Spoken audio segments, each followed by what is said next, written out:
I forgot to play music. Hold on. There we go. Hello, let me double check to make sure all the audio's working. Yep, okay, I can see myself. There we go. And I actually got the camera on before I started the stream. So, there's that. Little progress. Let me wipe off my glasses real quick. I feel like they're a little dirty. Hello! I am very late today, but I think that's fine. Like, I got, last stream we ended up finishing a piece, so I think to reward myself, I came in a little late. Usually on whenever I have like a trip out of state, or not out of state, out of town, it takes me, I usually end up starting to stream a little late because I need time to drop off everything and then like finish my dinner. Plus, you know, like I gotta make coffee too, so like there's just like a lot of things I have to get done before I start my stream. And then also a lot of things that I need to finish before I can even get started on that. So today we're gonna do something a little off script, I guess I could say. Essentially, the issue is I don't have anything ready for this character. I do have maybe enough of an idea to get it started though, just at least to get like the sketch lines down, because I don't know. We'll have to see. But well, yeah, we'll have to think about that. I mean, I got like something started. And then by next stream, we might have something else entirely. I might just completely throw away what we have here. But I can at least spend like an hour or two, just trying to get something together. Because I mean, I think I can wing it. I've done a couple vampires. I'm not new to this. Okay, let's see. We're gonna start by making sure that this palette isn't completely blinding. Also, where's my Chatterino? There you are. Just gonna drop this here. Always like to start on something a little bit, not a little bit less. Let's go something a little bit less green. One like a blue. How cold can we get before it starts to get too dark? I like that. Yeah, we're good there. All right, and then what do the lines look like on top of this? This is the color I usually use for sketching out an idea. Yeah, that doesn't look too bad. Okay, so we're gonna keep it big. We're gonna keep it zoomed out. And we're just gonna get started. So this next one is going to be the last one for this trio of vampires that I do. I've just been doing them in threes. It's just really easy for me to keep up. Starting with, when did I stop? I think after Kai.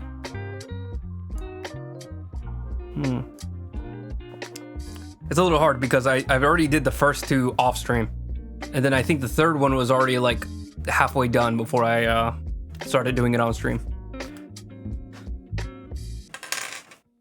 I forgot I have a little pinky ring, but it's like it's shaped so like as soon as I start drawing, like my pinky hits whatever I'm resting on, so it gets a little annoying. Oh, you don't have to close it. Also, while I'm just sharing things, I hope my friends won't mind me showing off just some art that I did for them. It's nothing serious, I just feel like being silly right now. It's just their pet, so I think it'll be fine. Look at these little guys. Look at these little guys. I just made like a silly little album cover. This is Marmalade.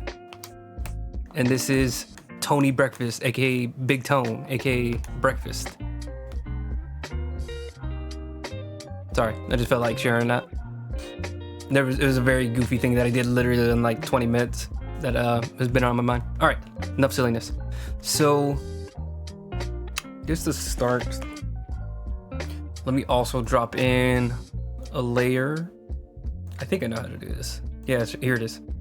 Beep, insert as new layer. Then this, we're gonna, I think somebody mentioned like a quick way to do this, or a better way to do this. Let me see if I can do that. Should be in like the page assistance. Nope. Let me go to tool options. Ruler, vanishing point. Let's try ruler. Could you, okay, go away. Ruler.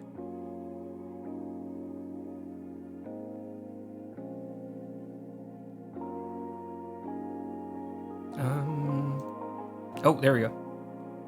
That's kind of interesting. It's like a ruler. Is there like a, I don't know, like a perspective? Ooh, that's actually really useful. I'm gonna keep an eye on that. Can you guys see this? I don't know if this is like one of those effects that don't show up on camera. No, we're good. Okay.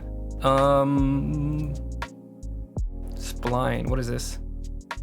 Ooh, it's like a French curve tool. Maybe I'm completely wrong. No, that doesn't look like a French curve tool. Infinite ruler. How's this different from a regular ruler?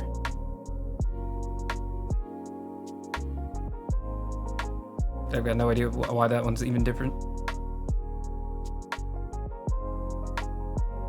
Okay. No, there's no. I thought for sure there was gonna be like a, just like a quick like 3-point perspective guide. Let's see. Let's try another way. View. Show guides. Not seeing any guides. View. Snap to guides. Tool settings. Image view. Layer. Image. No, there's no. So I remember in GIMP, you can create a guide, and then like you could actually put like the pixel amount for the guide. But I don't see that anywhere on Krita.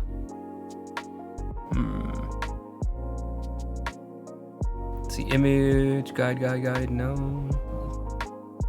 Image split, separate image.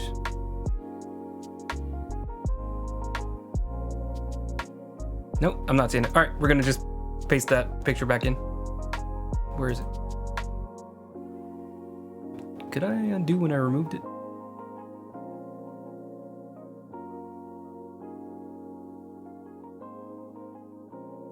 No, that's too far back.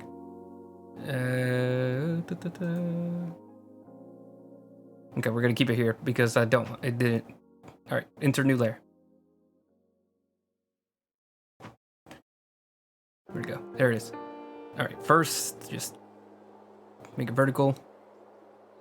Then we're just going to center it.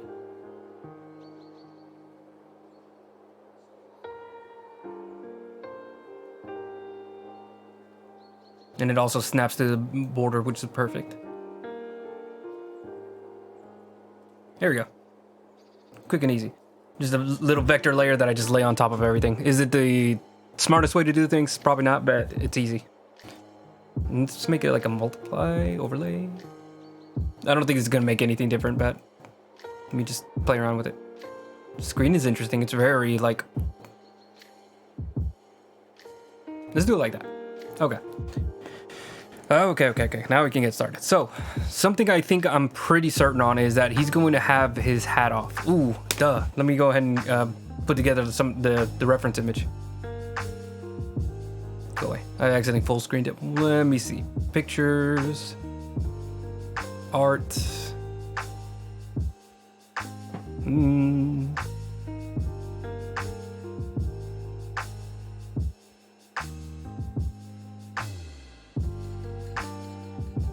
There they are.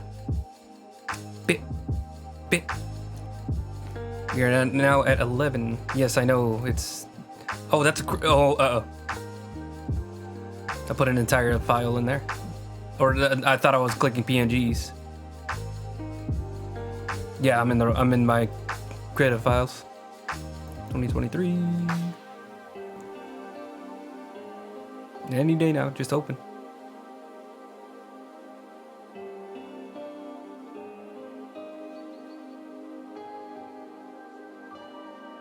There you are. This is the PNG.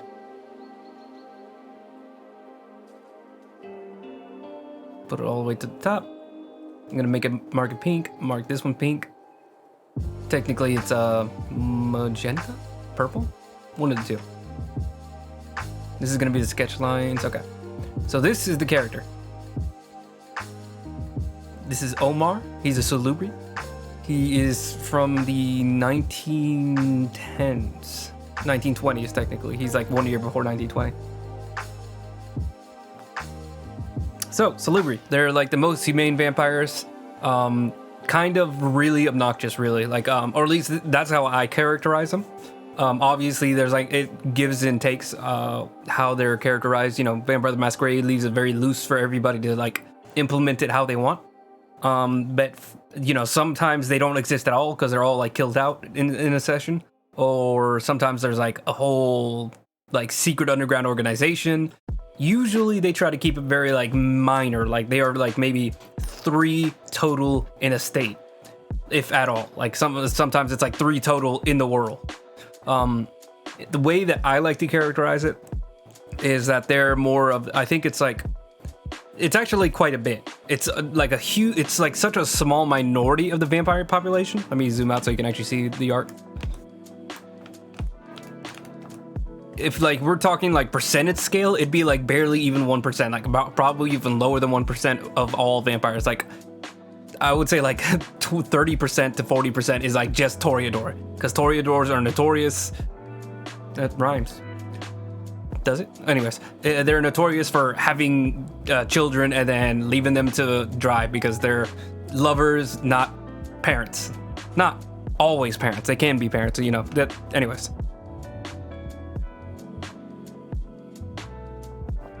%40 is probably extreme. We could probably say like a good like 20 to 30%. Then we have the Brujas, especially since there's like 14 clans, and I'm guessing there's like a lot of them. I think Salubri is probably the smallest you can get and still be a clan. Like the Hakata clan are several clans, so like if you think about it in that way, those are clans that are so small that they have to band together to become even like a, I don't know, 2 to 5% population. These are just numbers I'm making up in my head. I don't have any evidence. This is just how I like to characterize it. I think they intentionally leave numbers out of it. There's some hard numbers in Vampire the Masquerade, and even they like to ignore it sometimes. So, just fantasy. We're just talking numbers so we can kind of get a sense of these things. Anyways, small population, baby population. But I think as far as like Salubri as an organization, like what people who actually like talk to themselves and recognize themselves as Salubri and not just random vampires that don't know their clanless vampires. I would say they keep to like maybe single digits, if not just like 15. You know, like I would say at the most they keep their clan to like to 20 and under. Like 20 and under is like how many like big noted named Salubri with ties to the Salubri clan. Then there's a bunch of, you know, like vampires that maybe just got away, maybe they just don't know any, you know, like don't know any better. And I also like the system that I think some Salubri keep to, where they let themselves be diablerized by their children immediately, so they can like give the memories directly to their children, and it becomes like this kind of like reincarnation thing, because heck, the Salubri are weird. They don't really operate on most vampire vibes. Like they are the closest you can. Usually they're like the most humane vampires out of all of them. Like Toreador can fake the looks of a human being very well, but Salubri are like the most spiritually close to actually maintaining their humanity. Usually, I think. And because of that, they can be very annoying to other vampires. Like they're very haughty, I think is the word, when they're like high and mighty, because they think they're like spiritually saved, basically. Like they're almost like priests and preachers, where they think like, oh, I can show you the way. When in some cases, you know, like obviously people live different lives. Not everybody there's not a solution for everybody out there. Or, you know, just some quick way to get out of there. This is a character who would just assume he knows everything. You know, like they're like the wise, intelligent one because they have the intelligence of like intelligence of a vampire that has lived centuries and centuries and centuries. But if there's anything you learn in Vampire the Masquerade, sometimes vampires that are very, very old can also be very, very stupid. Like there's no guarantee that just because you live a long time that you are some impossible to understand being. The only exception is maybe Methuselah's, but I mean, you can kill Methuselah's. They drop too. Sorry, coffee time.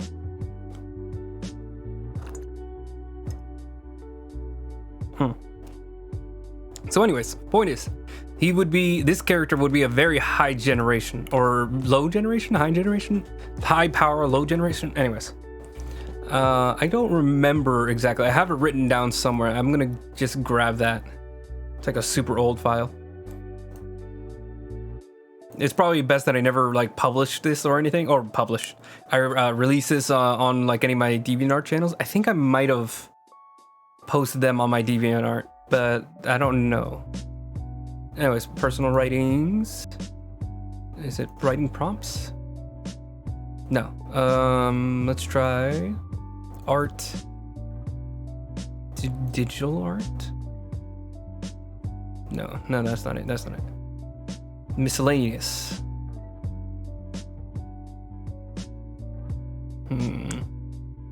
I don't remember. Oh my goodness. Oh, role-playing folder. That's probably it. Vampire the Masquerade. Miscellaneous. There it is.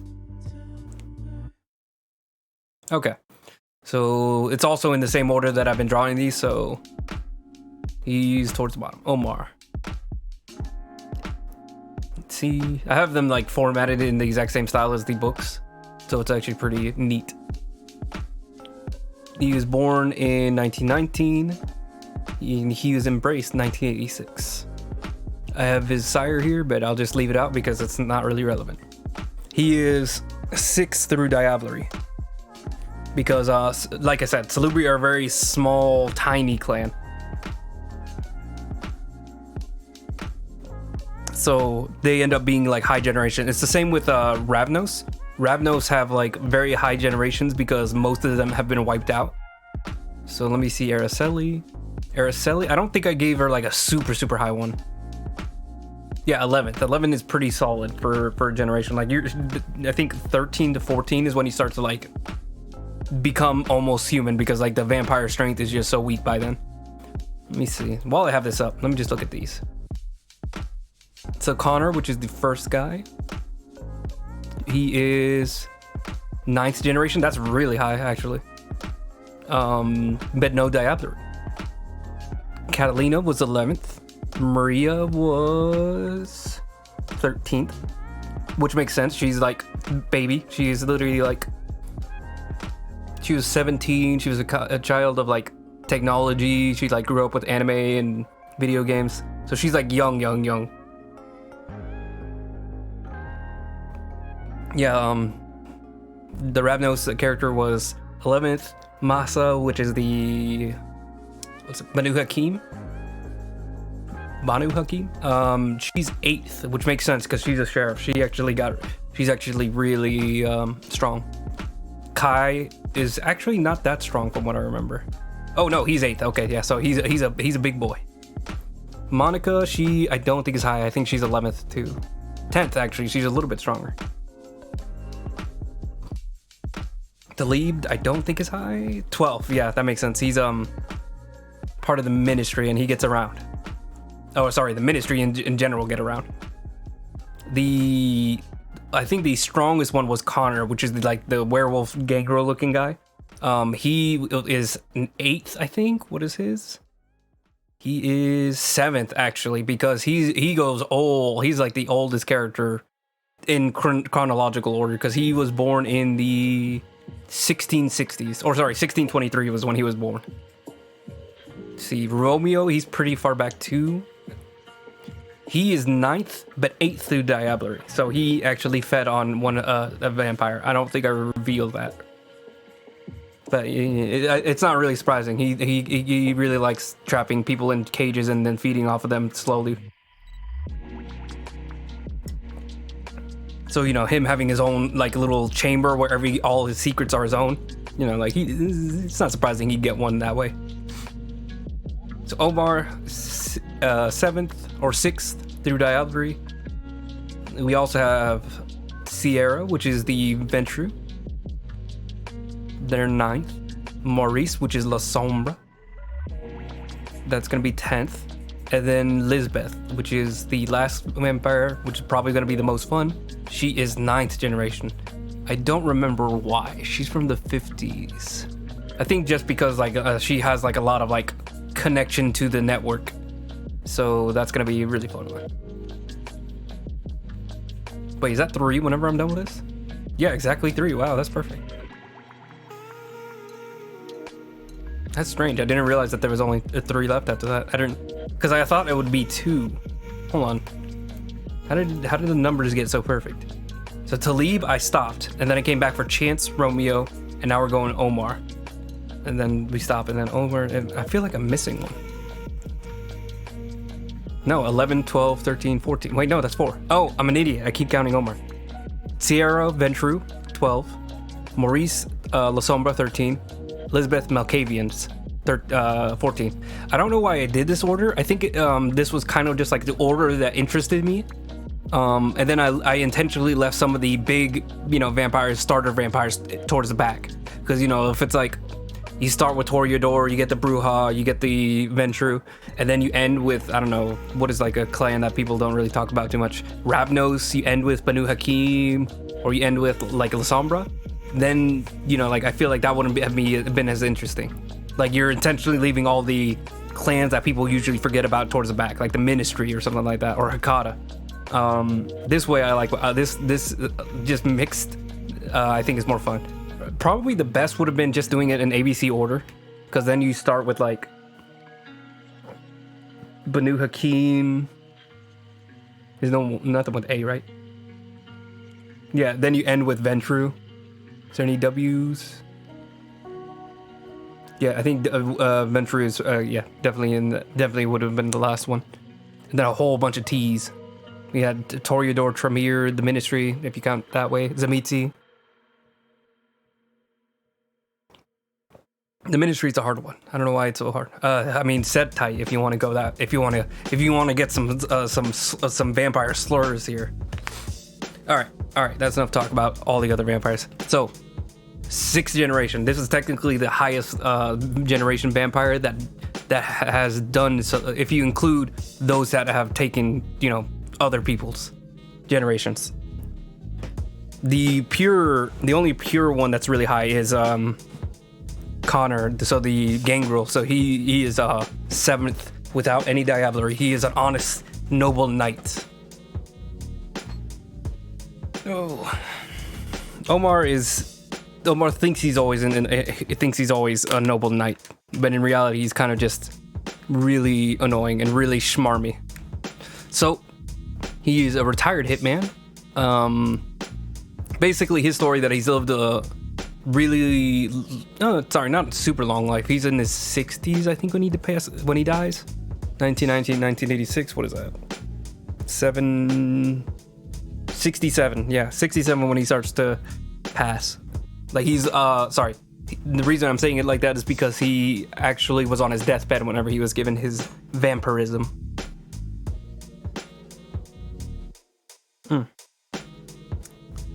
So yeah. The idea is that he was a hitman for his entire human life. In his adult life.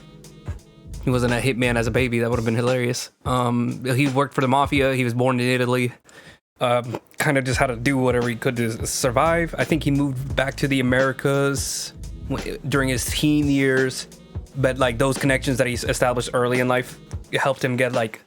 He never was part of the mafia, but he worked with the mafia, because they wouldn't let an outsider in, but they let him do some work here and there. He spoke Italian, and he knew some of the right people to talk to. So he was like more of like an adjacent co-worker, you could call it. So yeah, hitman goes through his entire adult life. He has a failed marriage. I think just one. I don't think he's like many failed marriages. And then at the end of his life, he gets cancer. He's on his deathbed. And then he gets saved by this angelic figure, which ends up being his sire, who gives him a second chance to kind of like find forgiveness in his family. I think that the Franklin Jr. you see at the very center is his like great-grandson. Might just be grandson. So yeah, like the entire idea is that he thinks he has everything together. He knows the answers because he's lived like 40 years of being a hitman. But that hasn't really, if you really look at his life, he hasn't really done a lot for his family. Like, he thinks he's done a lot for his family because, you know, he's given them money, and, you know, what else could you ask for? You know, like the food on the table. But if you ask his family, you know, like the ones that weren't there at his bedside whenever he was passing away, not a lot. You know, like, he spent a lot of nights working, wasn't there, and he just wasn't there for like all the important parts of actually being a family member. You know, like, and he couldn't share anything about his life, so he just kept it all to himself. So a lot of his family members just see him as somebody that was there, you know, like they gave him food and home, but, you know, like, would not enjoy any of that with him. You know, they tried a few vacations, and then they'd end up going on vacation without him because he had to stay home and work, you know, and his work is also killing people. So, you know, like, it's not something that you're like proud of generally, and I don't think he was either. But it's like, for him, that was the only way he felt like he could make it out. Anyways, so yeah, he's on his deathbed, and then an angelic figure comes to save him, tells him he's gonna give him a second chance, and give him all the knowledge that he would need to find eternal peace. So Salubri are all about finding eternal peace. They feel like their goal is to, you know, achieve Golconda, which is like a vampire term for like finding center of self, you know, basically like Jedi, losing all connections, removing yourselves of all like mortal needs and desires, and then that's the only way you can either cure yourself of vampirism or be able to pass into like the other side. But that's kind of like a mythical thing. Usually people don't do that, or, you know, like they fall to the beast doing so. So yeah, that's the background of this character. Generally, he is I don't know how to describe it. He's not religious explicitly, but he is of, you know, faith. Like, he comes from like a religious background. Like, he you know, like, he was raised that way. So I think he likes to stay around churches, but generally vampires not very fond of the true believers, as they call it. True belief can repel the undead. So in the world of Vampires Masquerade, so I think you can maybe get away with it if you're super high in humanity. Like, the more humanity you have, the less true believers are an issue, because, you know, you're not like actively giving into your demons, so to speak. So I think he would like lurk around, maybe at a church that isn't super populated. Like, he would just chill. He just vibe. It's dangerous. It's not exactly a death sentence. And I think maybe if Salubri are generally really despised in vampire circles. So I think maybe that's how he like avoids attention from other vampires, is if no vampires can go in a church except for him, then he's safe. Or at least at the outskirts of a church. Oh. Jason on this little picture is just like a little addict that's trying to get clean. That's also like works for Omar. You know, he's like his retainer. So anytime Omar needs like work done, Jason's there to help. But yeah, I think it's more of a situation where he is helping Jason, but again, he doesn't really like appreciate or like respect Jason. So there's like a lot of like, it's not nice, you know, like it's just not like a good relationship. Like, Jason should probably find somebody else, but he also feels like Omar is his only chance of salvation, because again, Omar thinks he's already found it. Like, he thinks he knows the answers. He's got all the answers. So yeah, that was fun. I like the idea and story for this character, and then the design is guy who thinks he's still in the 70s. Like, that's the visuals. Like, he finally got healthy. He like disappeared, and then he comes back and he's like, all right, so this is still hip, right? This is still like a good suit that's gonna, you know.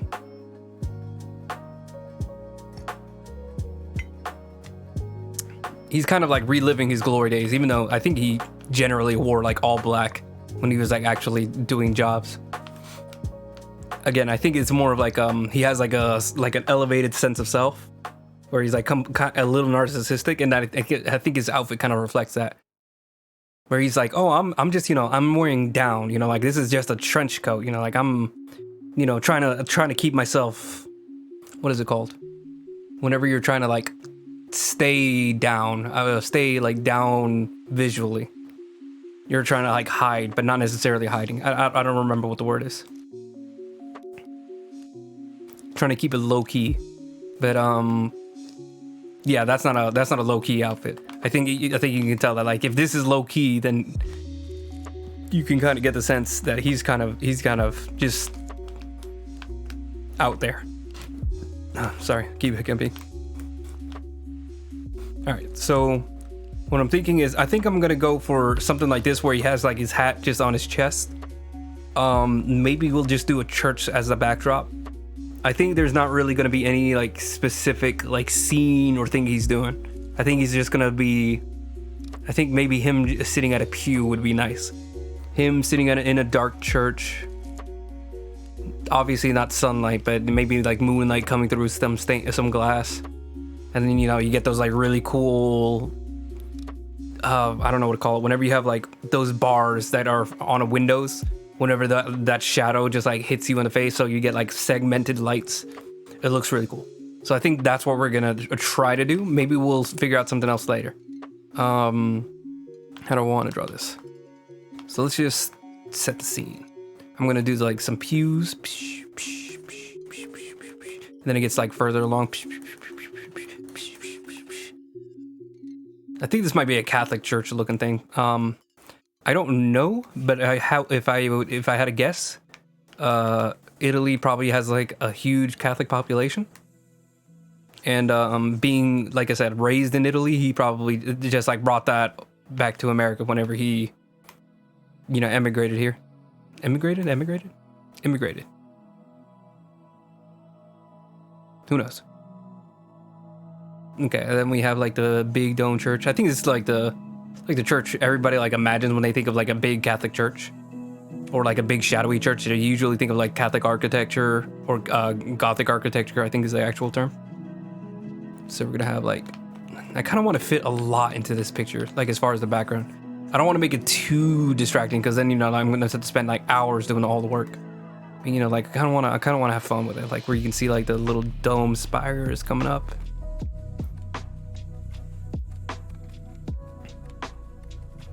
Maybe I should draw like a little rectangle to show what I'm thinking as far as like how far it goes back.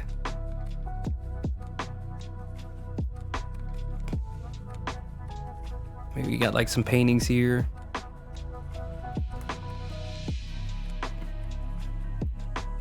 We'll fix the pews to fit the look.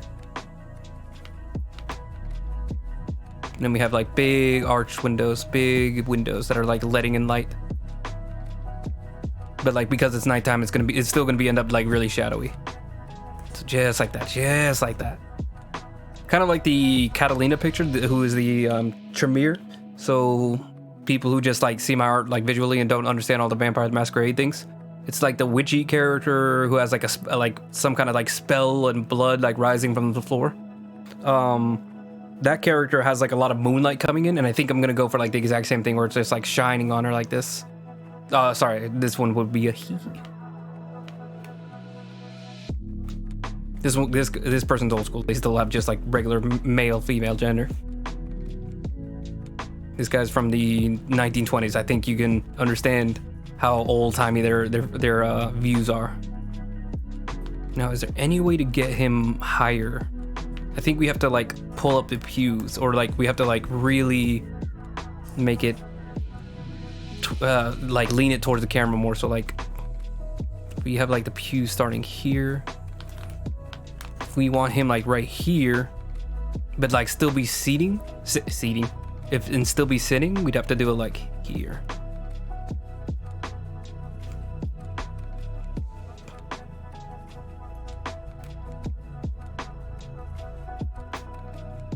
Part of me wants to like really like push him far into the background, because like I kind of want to, I really like the visual with vampires wherever they're just like strangers like across the street. where it's like they're not a danger yet, but they could easily become a problem if they like take 2 or 3 steps forward. Like that's, I think, like the perfect like little medium, like especially with like the Romeo picture.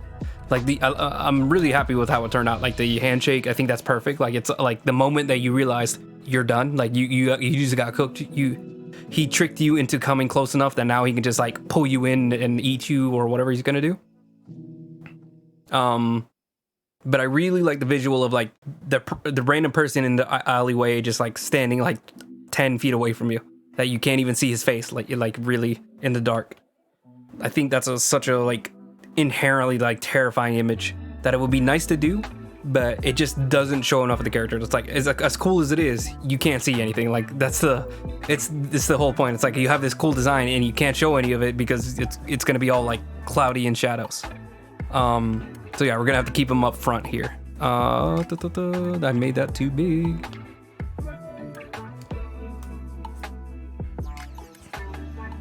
We're probably not gonna be editing a video for this one because I think this one's just gonna be mashing. This one's gonna be mostly me just sketching things. That's what I'm trying to say. It's just gonna be me mostly sketching and not really having any like solid image.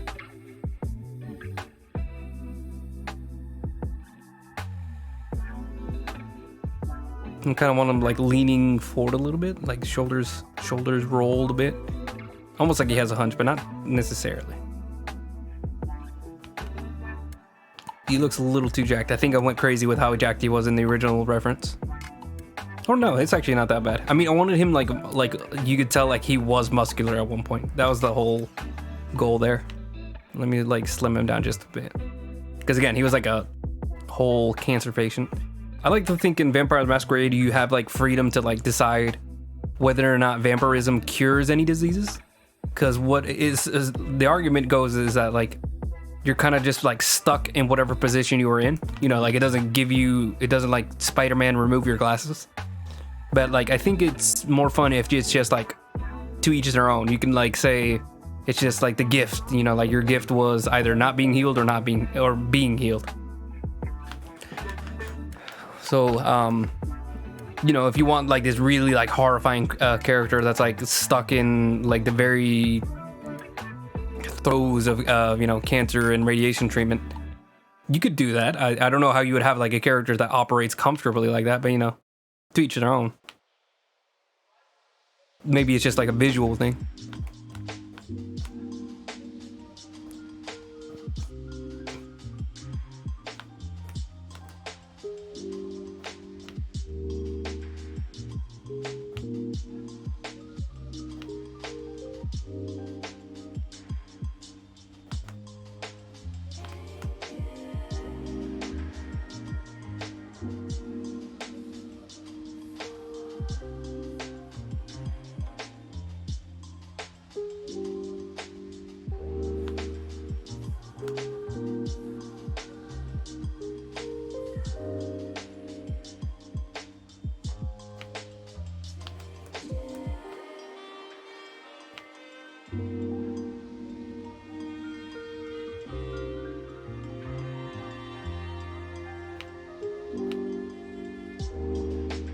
Okay. Also, even if you didn't have anything against Salubri, if you saw like a vampire that's like really close to the church and like borderline actually being of the faith, like you would be very concerned and confused, because like that's not really something vampires can do or should be able to do. And if they are, let's you know, like let's say I don't even know if this is possible according to the rules of like Vampire the Masquerade. But if you have a vampire that's also like truly faithful, like they'd probably have like powers against other vampires. So you might just want to back off just to be safe.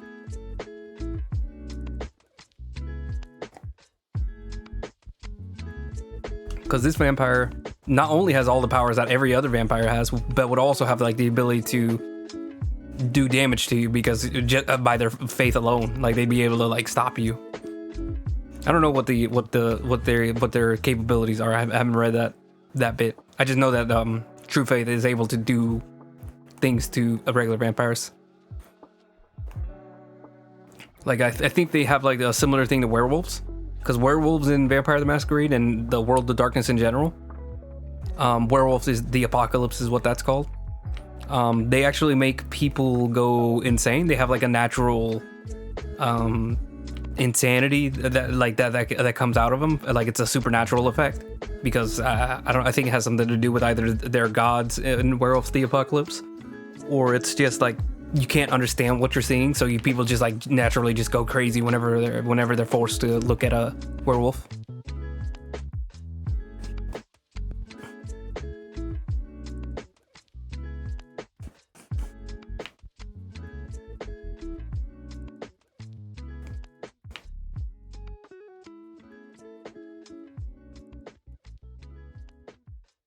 We could maybe have like 1 or 2 people out here. You know, if this is like a huge church and he's not breaking in.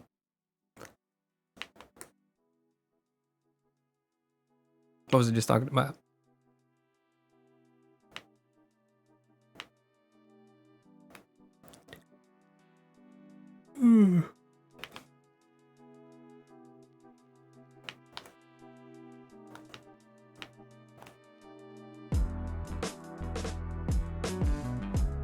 I don't know why he doesn't look like he's sitting.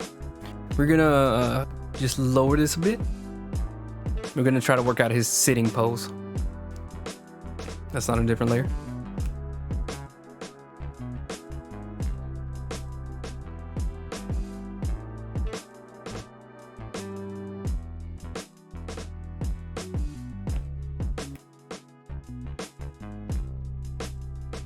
Just like that. Big old meaty legs.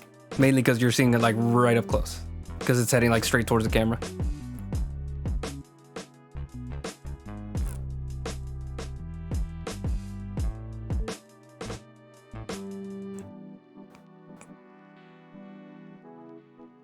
And he's got big, long, limber legs.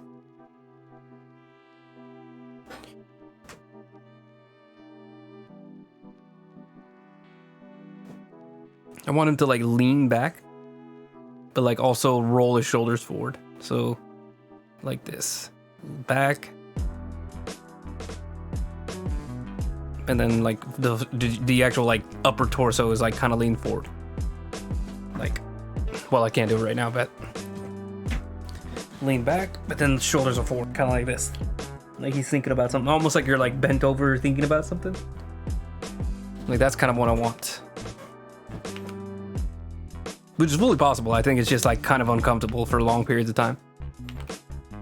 But maybe we can think about this as like him just like taking a minute to think, taking a moment to ponder. I think as far as what this character would be doing as like an NPC, I think he would be just like waiting in church for like what he does now is try to like help others try to figure out how to find their humanity, find their center of self. Whether that's other kindred or just regular people, he would also help. Regular, people who might need supernatural help. And, he also has like the hitman background, like I mentioned before. So he has like connections. He still has like old mafia ties. Like I think, this since this is like present day, there wouldn't be like real like mafia. But there's still people like old families that still have like some connections and power. Like worst comes to worst, I think he could get an ear of somebody that has like real power. Like if he just needed like one huge favor, he could call in. But that'd be like like that they would never be able to like talk to him again. They'd be like, all right, we did this favor for you, now scram. We did it out of like good conscience of your work. They'd be like, Jesus, buddy, we thought you were dead. Like that's what I'm thinking. That's this character. I'm just like spitballing situations for this character.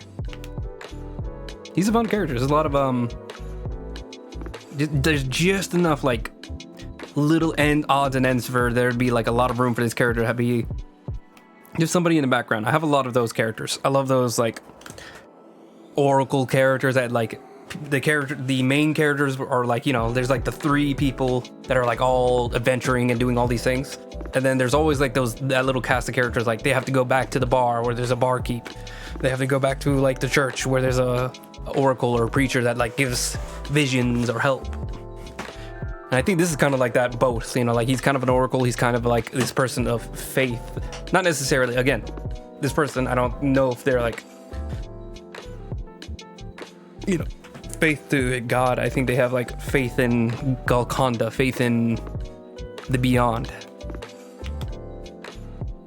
Especially with like having the knowledge of the person that they diabolize, they would have like knowledge of all these like old connections, all these old tombs all across the world, all these old vampires and, you know, like myths and things that have happened. Right here.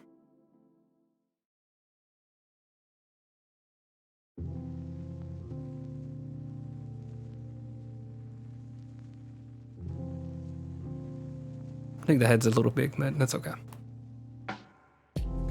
Maybe you just like actually put it on his leg or his knee. That is not how you shape a forearm. Big little section here, and then it gets skinny.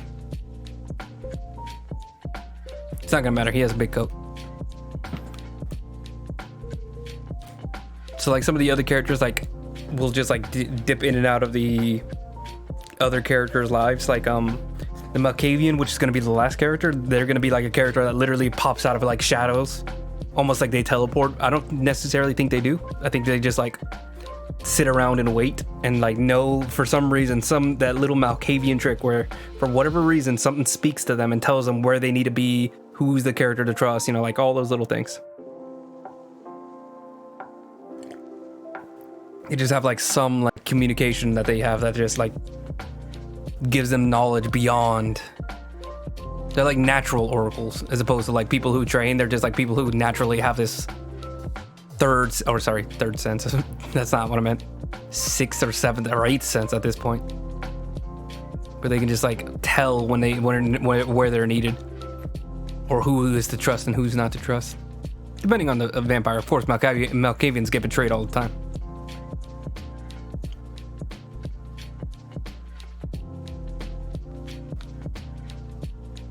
He looks like he has boobs. Let me flatten that a bit.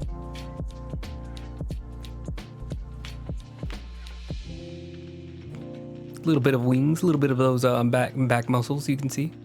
Probably not from this angle, honestly, but I'm kind of sketching through everything. Probably a little bit of a gut, maybe just a little bit of extra old man fat. Just a tiny bit pudgy. You know, like they still have like a nice muscular athletic build, but you know, even like an athlete after so many years is gonna have just like a tiny bit of gut at the very least. Like it would be weird if you get old and you don't lose a little, if you don't like gain a little weight.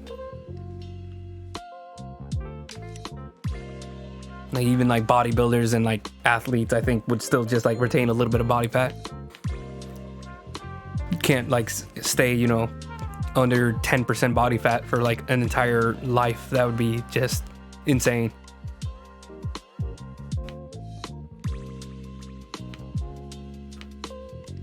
They just have the important parts, like the shoulders. If you got nice shoulders, you're good. You're good. You can get away with a lot. When I was really big, you know, like maybe 200, 220, 240, like I still had like really wide shoulders. So like people would ask me, not often because I'm very short too, but I did have people like, oh, are you trying to be on the football team? And the answer is no. You need to be tall and wide, not just the wide part. They're freaks in the sense, because like they are just huge and wide. Like you have to be both dimensions, huge, wide, thick. That's what they need in a football player, with the exception to I think running backs. Running backs are like really small, scrawny people. For obvious reasons, they need to be just like little mice on the field, just like jumping and just scramming and trying to get through past all the defenses. Why am I talking about football? I don't even like football. Although this season's been very fun. I've seen Stavros Halkias with the Ravens. My brother's gotten into football, so he's a Buffalo Bills fan. If I had to choose one, probably the Packers, because I just like the organization and how like they're owned by like a lot of the, I think, players, not the players, but the people who watch players. I forgot what they're called. Audience, not necessarily audience, but you know what I mean. Team supporters, I guess.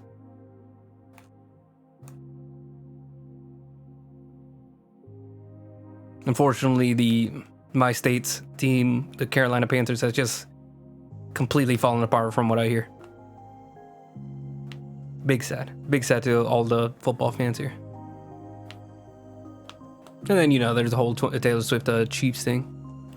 So there's just like a lot of like good connections and ties to keep track of.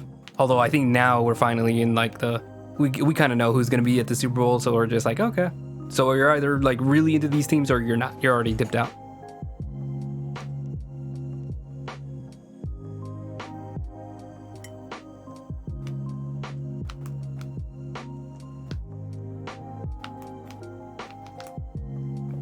Okay, I think we got a good model. There's probably some things I could tweak, but I think we got like a good place to start. I think it might even overdid it a little bit. Let me get rid of that. Let me also, I'm gonna fix the head because he's a bald dude, so I think it's very important that I get the like structure of his skull right. Oh, I shouldn't be zooming in. 1 second.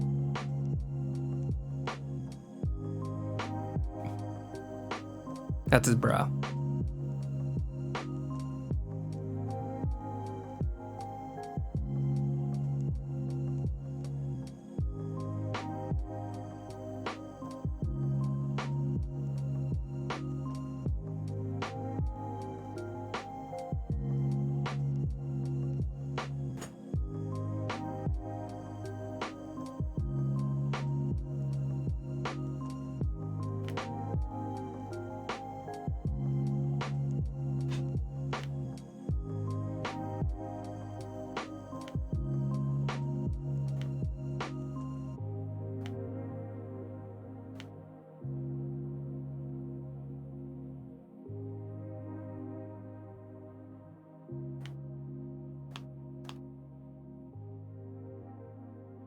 Yes, I think that's perfect. I think structurally he has like a very like square head, where there's like almost corners through the like his bald head.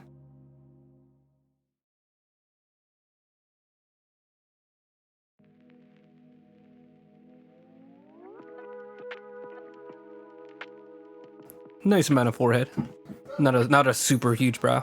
Hello, dog.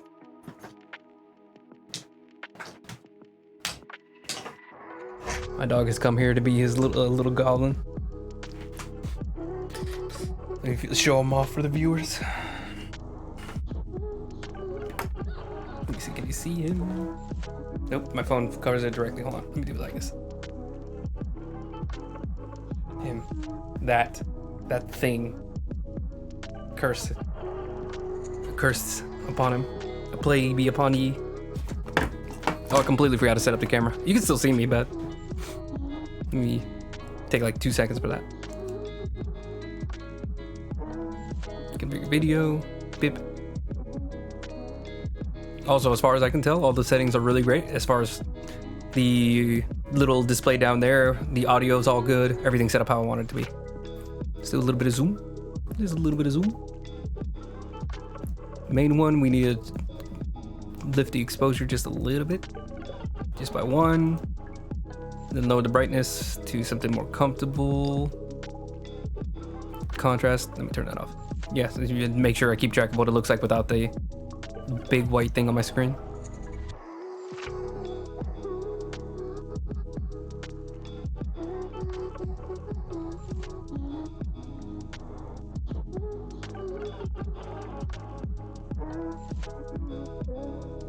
There we go. I think we're good. Not a super big change, but just... Oh, that's me.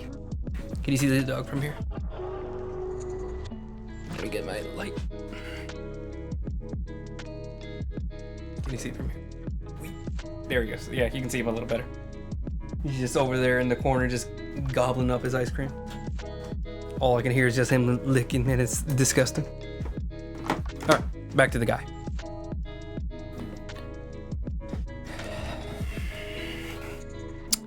So the only issue is that he is kind of like shoved down in here in the corner, and I don't really like that.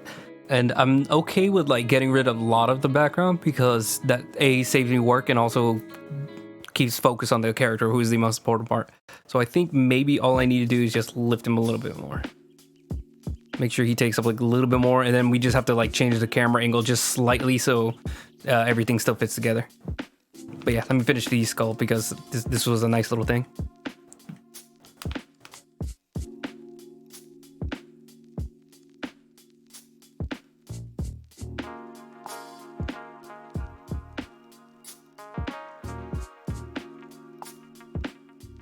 Sharp but also kind of pointy chin. Very squared off jaw. He's got like a noticeably cube shaped head. This character specifically. I was about to throw away this whole layer. I forgot I did this on the main layer.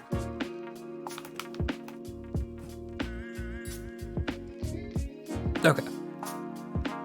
So next we're gonna keep him like down low. Then we're gonna do like the rest of the background around him. I'm gonna do this one in a big chalk brush. So pew should be like here. Just cutting off like the last little bit of his hand. We can detail out the pew later. Get it a little bit more accurate to what a pew should look like. I'm gonna make this a multiply. Maybe fade it out too a bit. Just like that. Yep, he's still going. And he's on a pew, obviously, so just like it ends like right behind his shoulder blades. Do I have this character's height too? I'm pretty sure I wrote everybody's height as well. I think if I had to guess, maybe like 5'11". He is... It's not on here. Oh wait, no, that's be in like the description.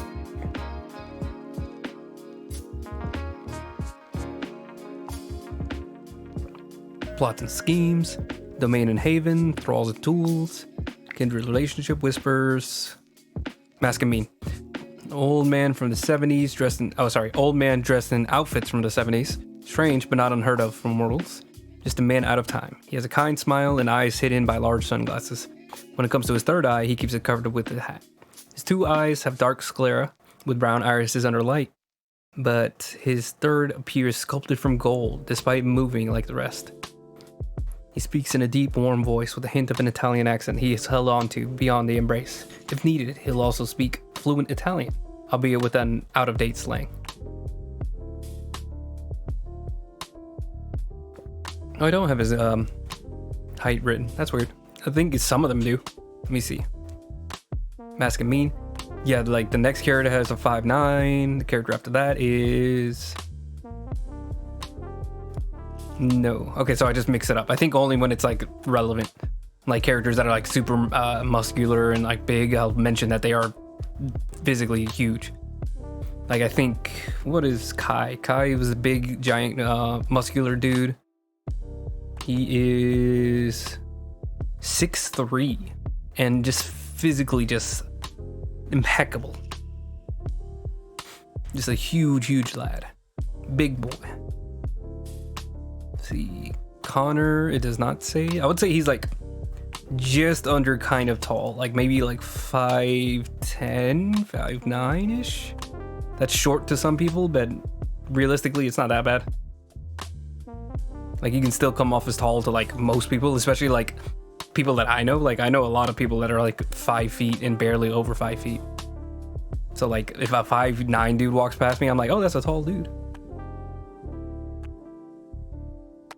Let's see, does Monica? I'm just looking through to see if anybody has like any interesting heights. Ooh, Masa, or no, this is, yeah, Masa. So the Banu Hakim character, she was just over 6 feet, so she's like 6'1". Or maybe just 6 feet flat.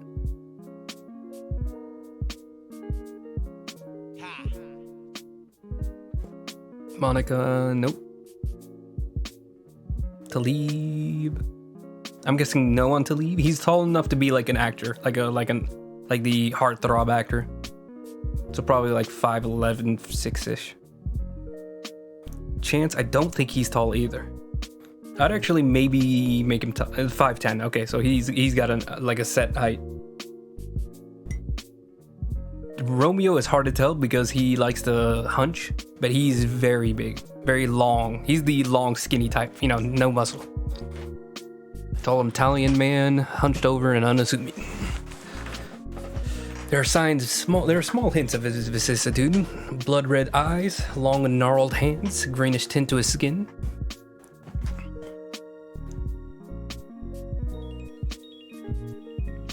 Yeah, she's let's see. She's actually small for a very like buff, big person.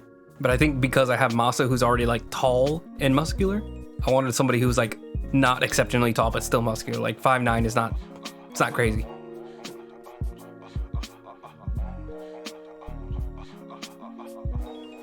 Let's see. Nope, that's the only interesting heights. Masa's tall, Kai is huge. 6'3" is also not like the tallest of talls. Like you can get to like 7 feet, but 6'3" and then also looking like you're sculpted by like Roman sculptures, sculptees. Forgot the word for that. Sculptors is the word. Like if you're huge and you're like a big thick boy, then you look even bigger. Like if you're 7 feet, like it'd be very hard to like actually gain any muscle at all. Like because like you actually have to like support that nutritionally, and that's like almost an impossible task. So I got pews on this side. Let me see how this work angle wise. So I think like here. This is on separate layers, so this should work fine. I'm gonna just do like a quick. This is supposed to go behind the character. Nope, that's on the same layer. That's really bad.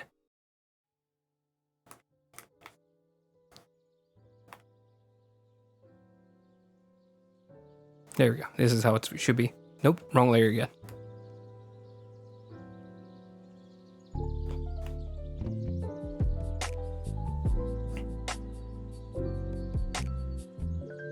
There we go. He's outlined enough now. We can go back to this. All right, I think I got this right. This needs to be fixed. It's a little hard to tell without actually doing the... I think I'm gonna keep this this video, and then we're gonna just do it combined with another video next session. That way we have like a full good amount of video. I think I might still post like the live to the archive channels, like if you want to just see me stream and ramble on about the history of these characters that I've made up in my head. We do a little bit of many personalities, just a little bit. I think it's interesting. It's fun. I like making like lore up for characters that, you know, like aren't actually real. They're just people that I make up in my head. They're just vampires that I made in my head. There's a lot of like D&D that characters that I've never even played before, but I have like all this like lore in my head that I need to actually like let out, or else I'll probably explode. I'm gonna do another layer underneath this. I'm gonna lower this by quite a bit. We're gonna go like here, like a lot of it actually. I'm gonna turn off the original, and we're gonna see if we can get this to work. Are you done with the ice cream yet? No, he's not done with that ice cream. He's going in. So this pew, I just want to be like this high. Like I don't want to make it any higher, but I need it to work with the angle.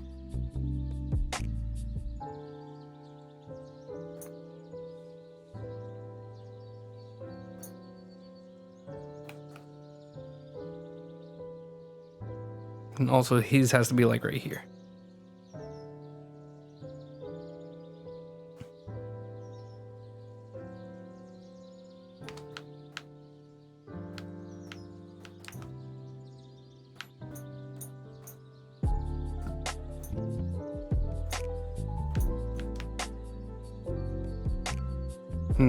What if I...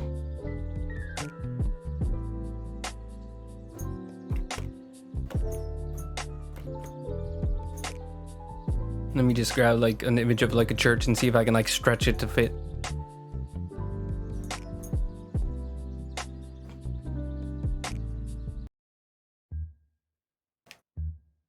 just a moment.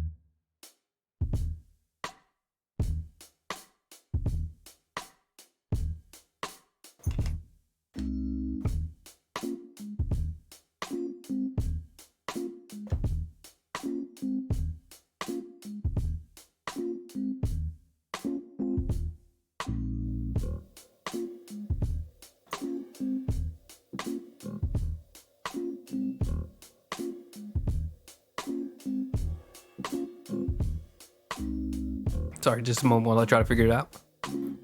Just looking up pictures of like Gothic church and seeing if I can like get the right interior.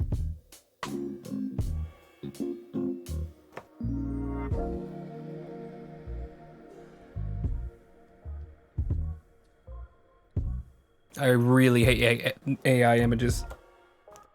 Like, it just makes Google so much worse. I don't understand why they just like muddied all of their posts with it before it's like even ready. Granted, I don't want it at all, but like, at least make sure it works well.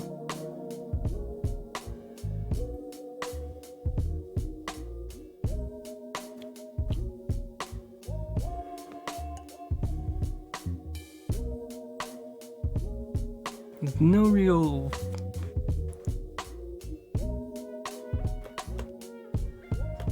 Let's try man sitting in an empty church. See if that like pulls up exactly what I'm looking for.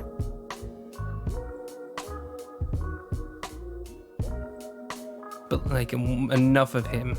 I need like enough of the character or enough of the person. Ooh, hold on, we're getting like real close with this one.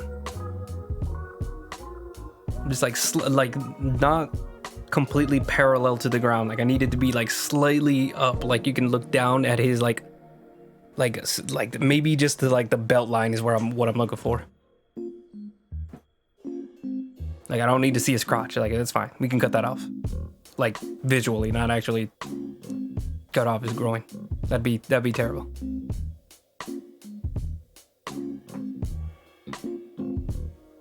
Look at this photograph. Sorry.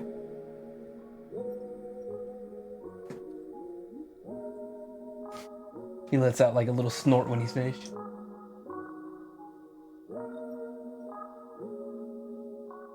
Now he's gone. I can finally Google search images in peace.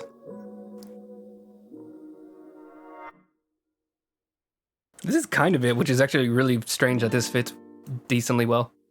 I hate this, but you'll see. You'll see why I'm upset about this. This is like maybe the most accurate picture as far as like the camera angle I'm looking for. It's almost there. It's like if I could like spin it like just a little bit, just turn the camera just a little bit more. This is the image. We're not doing this, but this is what's going on. You know what? We might keep this one just because it's like so upsetting. When you wake up and church service is over is what the text says. Let's keep looking. I'm gonna keep looking a little bit more, but you can enjoy that. You can enjoy him being there. Why is it already? Well, how am I already out of images? Like what?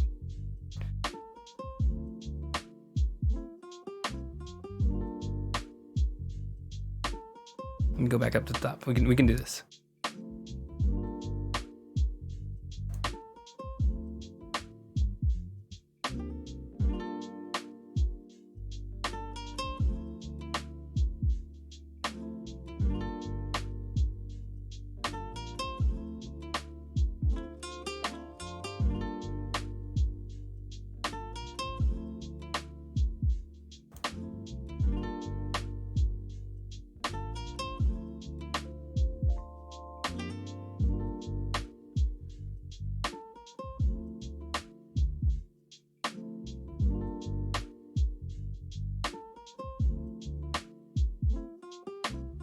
This is another one that's pretty close. Oh, it's already here. This one's pretty close, but I wish he was like up front and the camera was just a little higher. But this kind of gets like the, you know, like the many pews stretching behind the character that I'm looking for.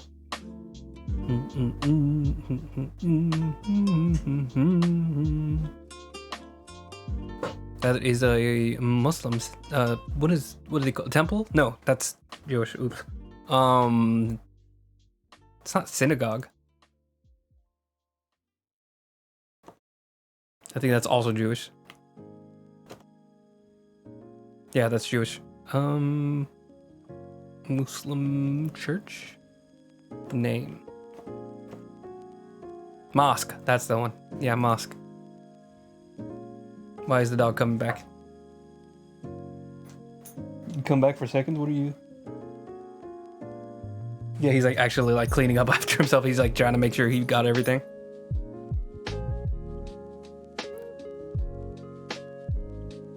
This is almost exactly it if it was from the opposite end. Like, look, it's almost exactly like it's got him like over towards the bottom left, which is where I have my character. And then you get to see all the pews stretching out. If the camera was just a little bit higher and he was facing the other way, man, we would be like right there.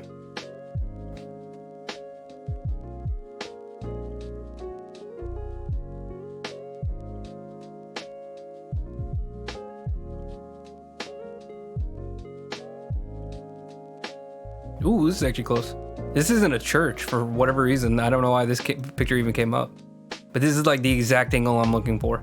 Like him, maybe towards a little bit more towards this side if he was like towards the bottom. Then you can see like all the items behind, the pews like stretching out behind him. This is just about school-age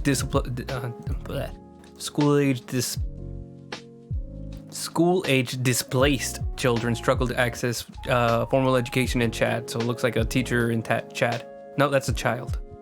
I thought it was a teacher. Jesus.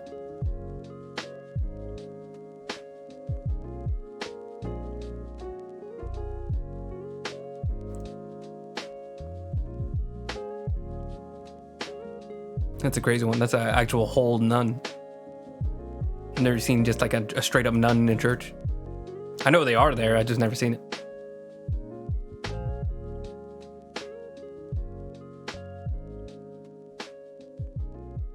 Weirdly enough, most of the time I see nuns outside of the church, outside of the church. I wonder if there's like a reason. Like maybe they're not like meant to be on grounds like it's an like an old tradition, but they're not meant to be actually like physically be in like the church area where all the other people are. Like they're supposed to be like in the back or something. I have no idea. I'm just spitballing. I don't know that much about religion. And I'm not interested. Or well, I'm interested in learning. I'm just not interested in becoming. They're fun like visually and like thematically and all that stuff. That's how I treat it. I treat it as like fun material to play with. Not necessarily to take part in. I've been to church. It's not fun. It's boring. It's boring. There's no bops being played. My back. There's no Travis Scott being played. How am I supposed to enjoy it? No death grips. No show me the body. Nothing.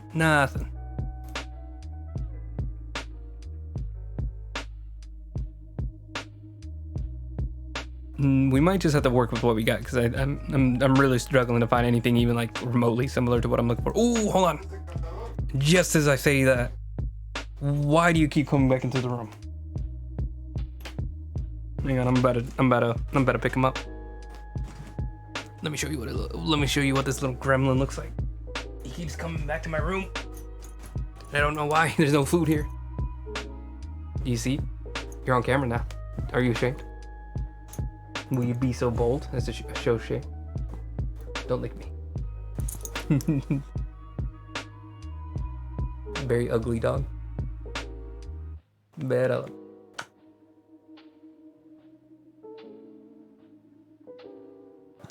Is there a reason you're here?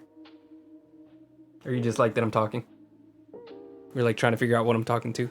Don't drink my coffee. Stay away from my coffee. Stay away from my coffee, dude. Alright, you're going back down. You can't be trusted.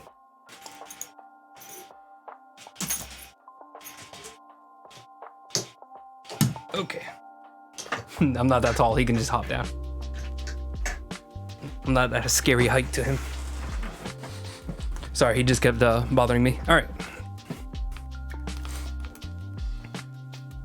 Oh, sorry. I just remembered I just grabbed one that's pretty similar. So he's not in the position like remotely that I need. That should be okay. I'm mostly here for the camera angle. for the background. Why does it keep... Okay, copy image. Paste image. There we go. Goodness. It like pasted the same picture like 6 times before it finally let me actually copy the image. Okay, so we're going to... I'm gonna put this all in a group. Just grab them all as a group and just move them to the side. That's not what I did. I said move the entire group. Thank you. About to lose my mind here. All right, so let's see if we can get this like camera angle to fit in with what we got. So we're gonna...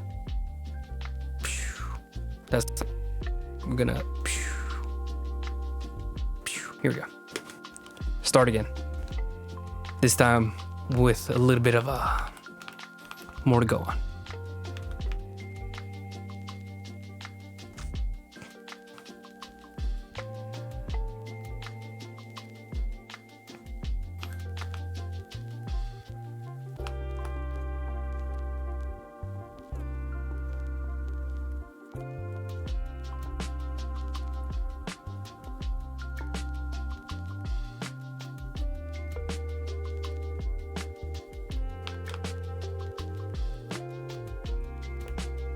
I think this one needs to be higher. I think that's the only thing that I'm really missing. Technically, I think it should be like up here. Which I think is fine, actually. Hold on, let me...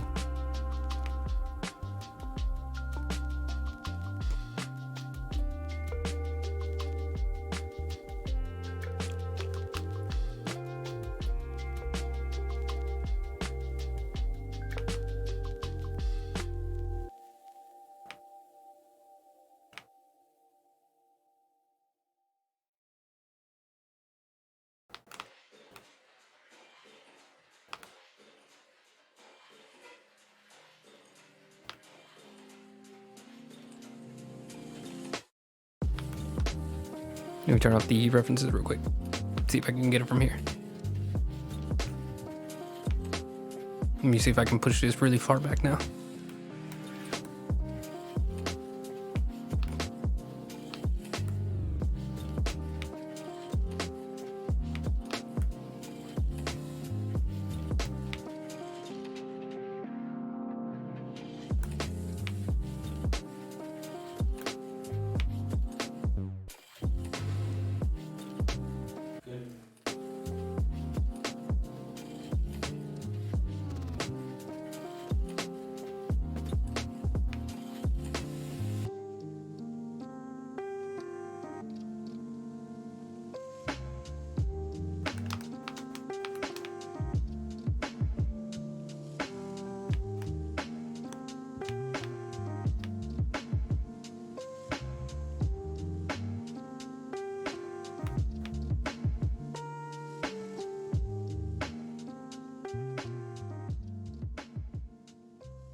Okay, let's see. And then that goes really far back. I don't think I need the church as big as that one. Or I think maybe in total, but like if the entire church, if you got a picture from like the very back of the building, then it would be huge. But from the angle we're at, he's kind of like in the back of the church. Not like all the way in the back, but also not anywhere near the front.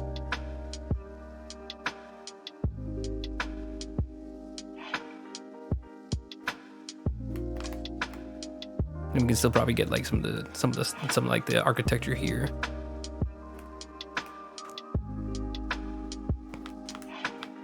Okay, so the only thing I'm really not liking about this is just like I wish I could make this view up here further away. And I think you could if you bend the camera a bit. Like if you make it a little bit warped with like a camera angle. So like ideally like right here, like right at like crotch level is like where I want it to like turn over, and I think you can maybe do that if you bend it. Let's see if we can like try to do some like trippiness in the camera.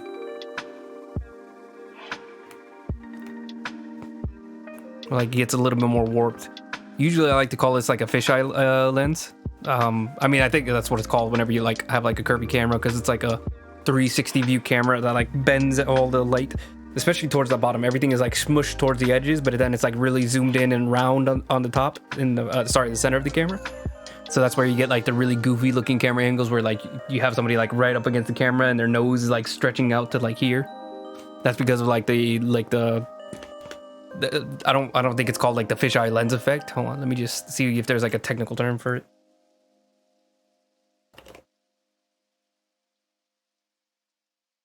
Yeah, Wikipedia, wide angle lens, ultra wide angle lens, visual distortion, the panoramic hemispherical image, term fisheye, meteorology, film format, focal lengths.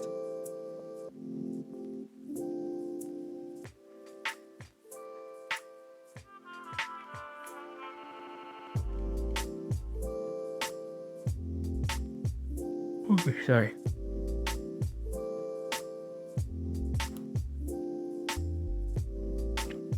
Distortion. See if there's like a term for that specific kind of distortion.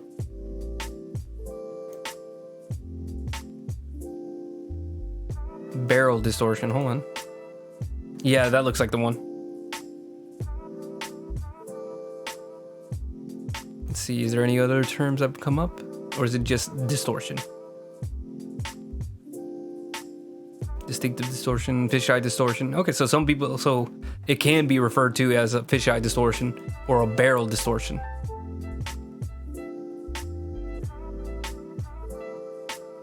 Okay, yeah, it looks like most people just call it the fisheye distortion. Or barrel distortion is the actual term, I think. But everybody just refers to it as fisheye.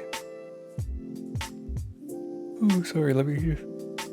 Oh, God, please, give me strength. So barrel is whenever it's like zoomed in at the center.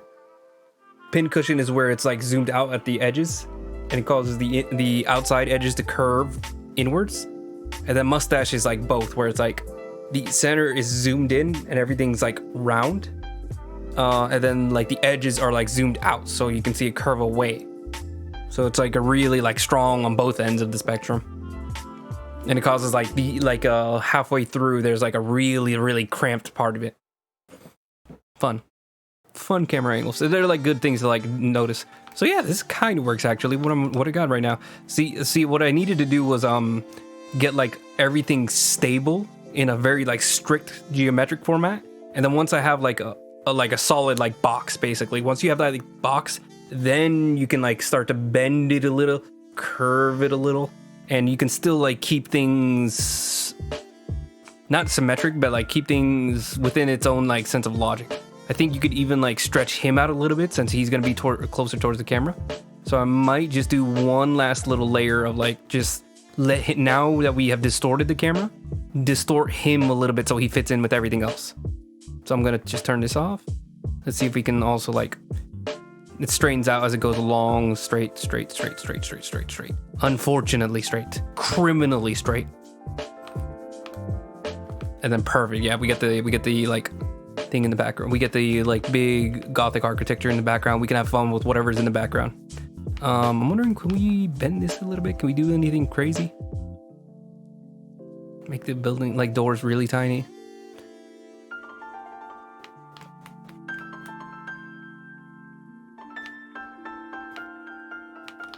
Then we have like a super big arch.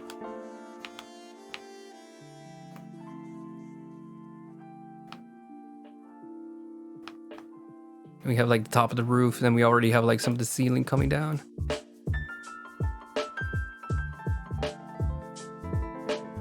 We could have it like a little bit like this. I'm probably going too far and crazy, but we're gonna just play around a bit. We're just still in the early stages where I can play around, so we don't have to worry about that too much. We could even have like the windows over here curving too. Just like fit in with everything.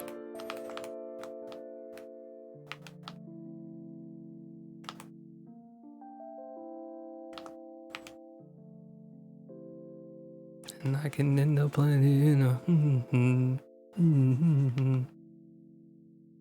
Sorry, I got Flowbots in my head. It's a song I used to love when I was a kid. Now I grow up and it's kind of like, it's still a little like goofy, but it's okay. It's like white person rap. It's like a lot of it I remember being like so passionate about, like Eminem growing up. And then now I'm like, what was I listening to? It's still fine. Like, it's still good. But it's like a little bit like, ooh, it's not great. I can see why people, there were people I knew growing up who really didn't like Eminem. And now I'm like, oh, I can kind of see it. And I mean, like, didn't like Eminem, but like regular rap music. And now I'm like, oh, I see what was kind of cringe about it growing up. I can still enjoy it. I can still like it, but you know, I can at least like understand why not everybody's into it.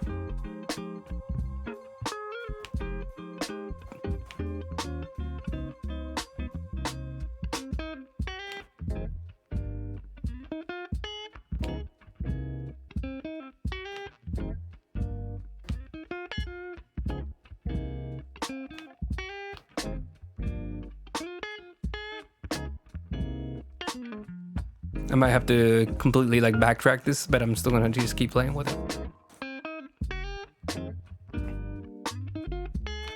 There we go. So you can see kind of like this, like, I think you can tell like this is very easy, obviously like a rectangle, like a very obvious like rectangle inside of a box, but it's like a little bit curved outward. So you can kind of tell like, oh, this is like some kind of like weird distortion is happening. Like some kind of weird zoom or camera angle. And I think it's just like visually a little bit more fun. And then you can have him like standing out here. And you're like, oh, okay, so like the reason why the camera's angle is like it's supposed to be like maximizing this character. Like that's the reason I use this like camera distortion or camera lens if you want to like keep some sort of realism.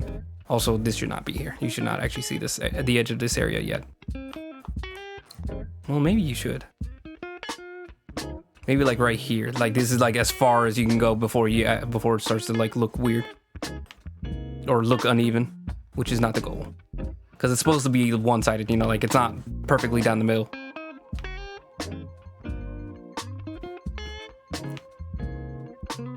We could have like this up here. We can have like maybe saints here or something.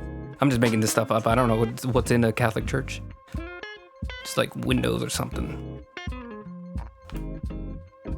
Then like the horizon line is like a little curved too. So I'm gonna do that in like a pink so you can really see it.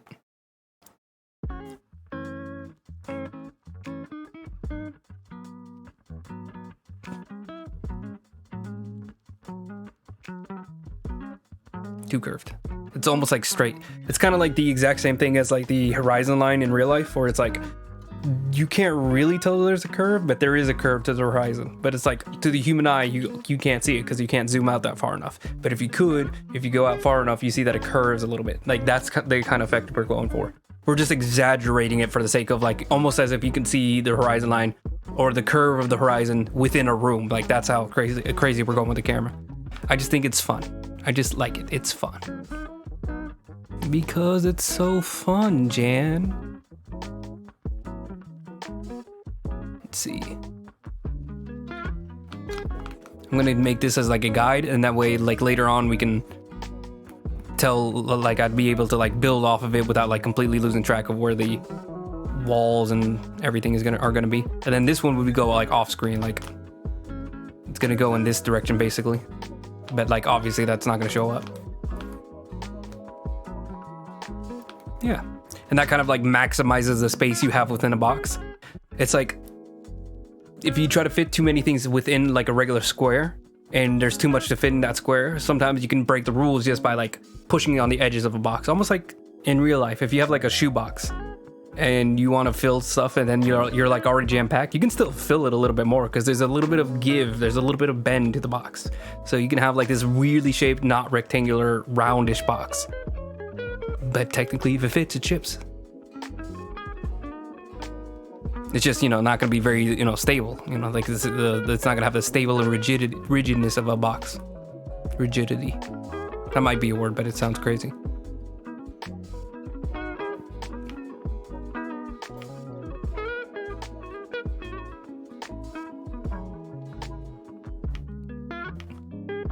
The only thing is like whenever you bend like one plane, you have to bend all the planes. You have to make sure everything also is like fitting in with it. So like, let me show you. Like whenever you're doing here, you have to keep in mind that all of this wall is now curved. So you're gonna have to figure out like what that curve is gonna look like. Like now it's no longer just like complete perfect grid. Now you have to figure out like if this is gonna be like here, then the actual lines are gonna curve a little bit more out. So eventually it's gonna get like to like that. If you just like let it keep on going forever.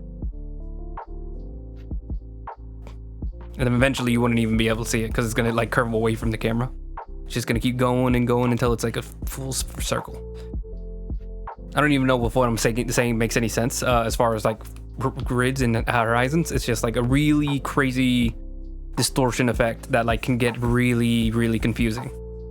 But like I said, that's the borders is where like if you go too far, then no one understands what you're doing. No one understands the camera angle and it's so distorted. But you know, that's where the artist eye come in, where it's like you got to tell like how much do I exaggerate things.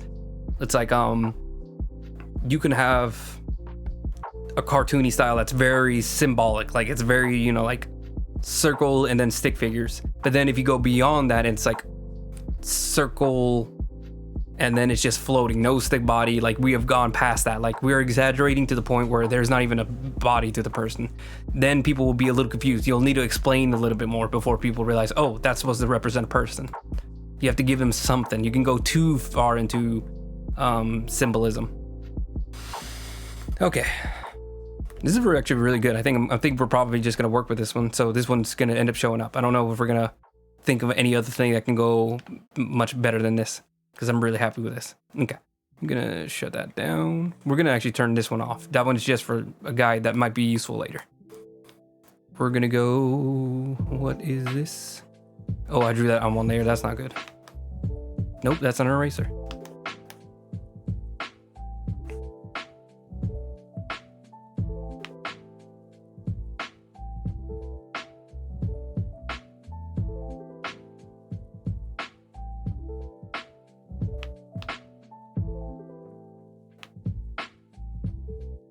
Does that make sense? Hold on.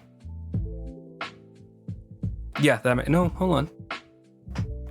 So, okay, I see. So yeah, so this is gonna curve low, but then as it gets closer to the horizon, it flattens out. And then if it kept going past the horizon, it started to curve over and over. And then eventually, like if it's like all the way out to here, it goes like this way. It's really confusing. So almost what's happening with the pews. Let me just turn this off for a second. What's happening with the pews as far as like the camera angle is that we're inside of a circle, or we're inside of like a cylinder almost.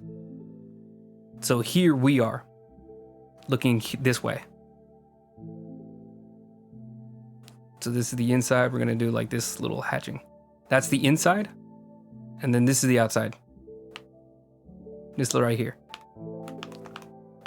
So from what we see, this is gonna be curved downwards a little bit less, curved downwards, until we reach the midpoint, which is gonna be the horizon. And then after it goes past the horizon, it curves over. And then the further we get from there, it starts to curve back in until eventually it's too far gone. And like now we're back on the other side of the circle. See what I'm saying? See what I'm putting down? And then like if you keep going lower, then the curve gets even more exaggerated. So we're on the inside of this little circle, just like seeing things. The further out they are towards the horizon, the more that it's just flat. But then past the horizon, it gets curved again in the opposite direction. Weird sorts of explanation. Cameras are funky. Cameras are weird. And this isn't something I studied either. This is just like something that's like come up in my head and I've slowly been building. Like I don't really understand how cameras work. They're like little ports that you capture light in, trap them in, and then you make 3 wishes, I think, something like that.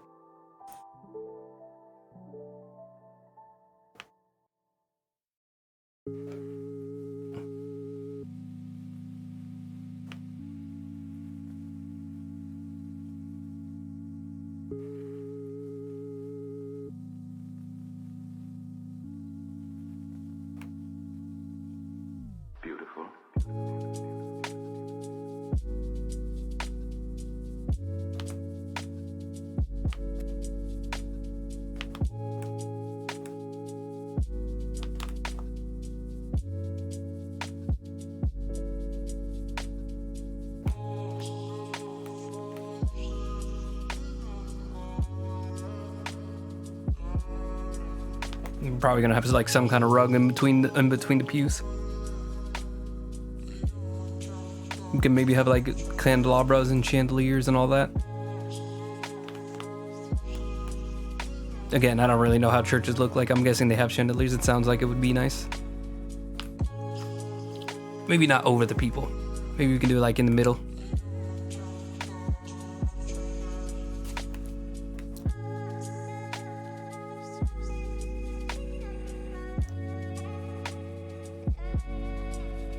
Times 840. Okay, I think we got enough time to just do one last little pass of the character, and then we're gonna move on. Oh, well, then we're gonna call it a night. Hopefully next week I'll be all ready. Okay, let's try to get one last little pass. We're trying to get this character fit. I'm gonna do. Where's the nice version? I really hope I didn't throw that away. That would have been stupid. Here we go. Here we are. Beautiful. Lift him up. So this is almost exactly the same pose we're gonna do, but we're gonna try to get it to fit within the perspective that we have now. We're trying to get like the right balance to keep him like in the background, but also not completely disappear. So here his shoulders would be. Make it a multiply.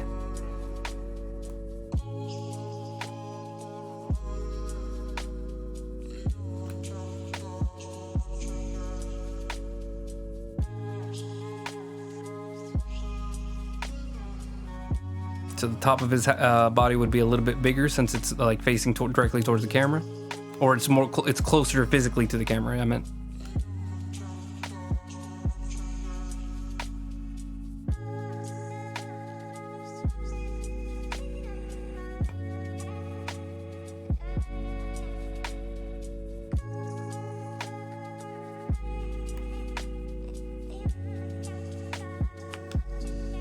Foreshortening is really hard. This is like, especially with like the camera distortion, this is like an advanced level distortion. Not quite expert, but like just intermediate, you could even say, if that's more accurate.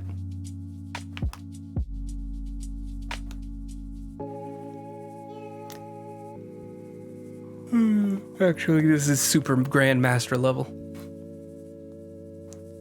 Nobody's ever done this technique before. I've made this all myself. I'm the best. Beautiful.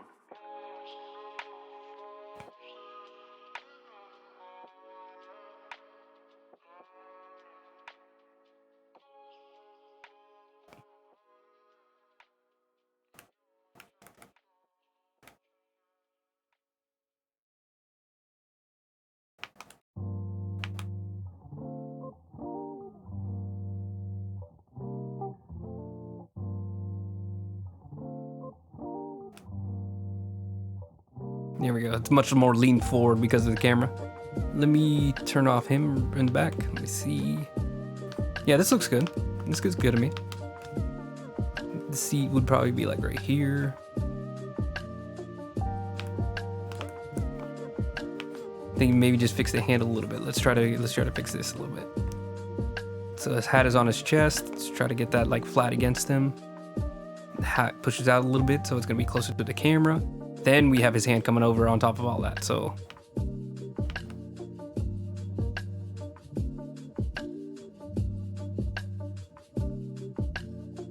Okay, and the forearm's just at the same level, so it's gonna be like almost straight to the camera.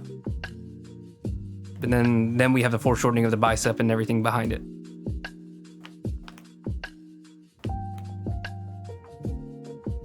But it's not one-to-one. It's not like directly heading towards the camera, so there's still going to be like a good amount of length that you can see. And then we have the other arm just coming around and just towards the knee, so just straight down. Now you can see like how long his bicep actually is.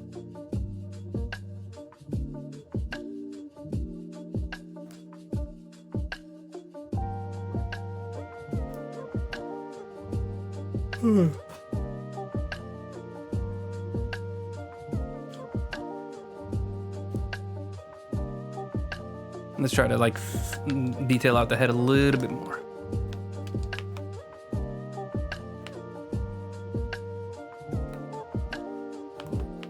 She should be facing straight off, maybe a little bit towards the center, because maybe like the preacher would be like over here in this general direction, or the where the preacher would be. I think this is an empty church besides like maybe 2 or 3 other people. This is more of like a personal prayer kind of thing. Or at least that's what I see in movies. This is all like just from the lexicon of movies that I've seen. There's scenes of characters who like make one big prayer at a church that's like completely empty. I don't know what the hourly rate looks like, if they're even open to like the public.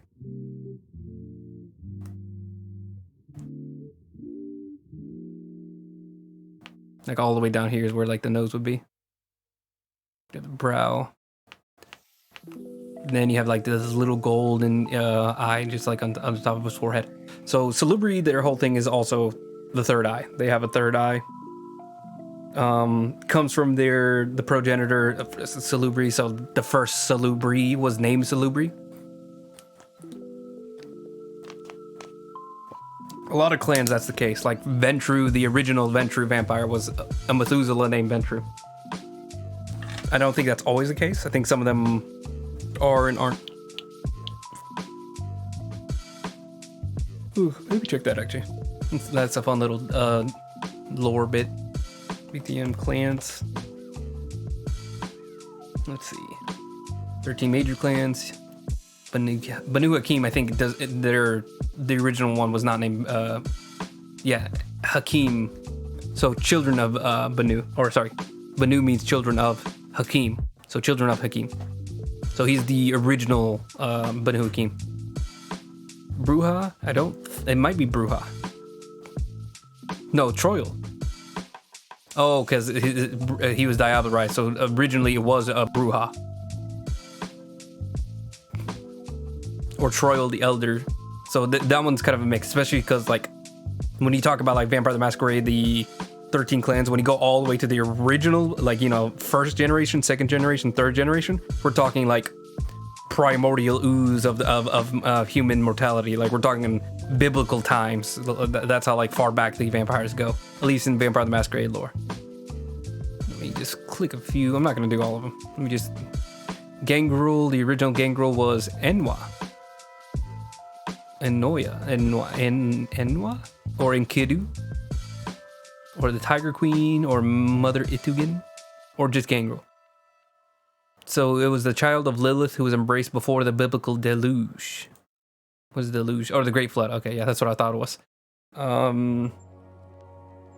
So it looks like you can do both. Like some of them have like actual names, and then some of them, and then even if they have like actual names, they're also called just by the clan name. Like if you say Gangrel, you can call her Enwa, or you can call her Gangrel. It looks like, I'm not 100% sure on that. I've never spoken to one.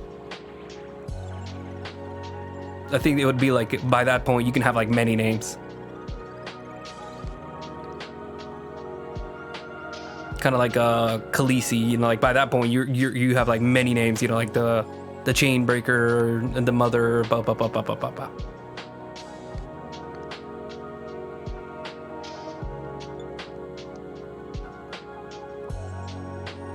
Like La Sombra is La Sombra. You also have Lucian. You have the Shattered One, among 400 other names. Malkavians are Malkav, which is fun. So that one actually has, instead of just being the clan name, it's actually like a shortened version of it. Or the Setites were of Set, so S-E-T. So that's another one that's kind of just like a shortened version of the full clan name. So usually though, in that case, it's like the Ite is like child of, so Malkavians are just of Malkav. All right, I'll close all these now. Back up to the drawing. So yeah, so Salubri in this case was straight up like the vampire name. The vampire's name was Salubri. Although I think he had other names too. So like it was like you know, like in the BC era.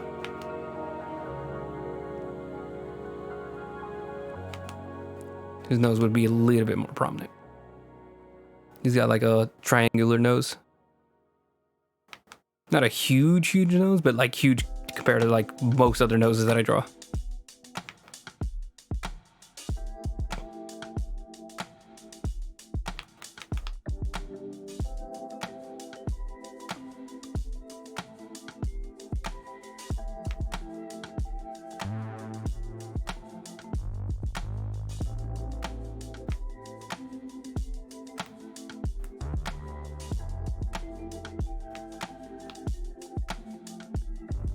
I got so into Vampire the Masquerade lore. It's one of those worlds that are just like really fascinating to like just go into like lore and lore dumps. It's a little messy because, you know, like it's kind of, it leaves a lot of it as like vagueness because unreliable narrators. You have I mean, it's like almost like regular human archaeology where it's like a lot of the lore of Vampire the Masquerade are just like told by people who have done everything they can to try to get as close as possible to the truth. So, you know, like people can lie, history can be lost, just like a lot of that kind of stuff. I mean, one of the most interesting things that they had is like Beckett's diary. I think it's just Beckett's diary. One moment.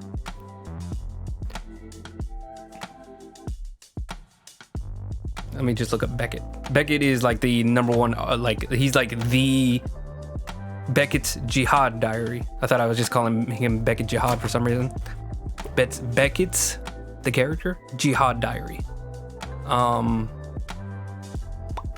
yeah, I think Beckett is like one of the best like little bit of lore characters because he's like the main character that always comes up whenever it's about like the history of Vampire the Masquerade, because he's like a historian for vampires and he's like one of the most skilled at actually like finding bits of history. So, but that being the case, since it's one person who has like most of the history of Vampire the Masquerade, he could be wrong. He could lie. I don't think he lies, not that I know. Be very annoying if there was a historian who just lies, which I mean also has happened. Like if you look into actual history, you have like a lot of people who just like made up stuff.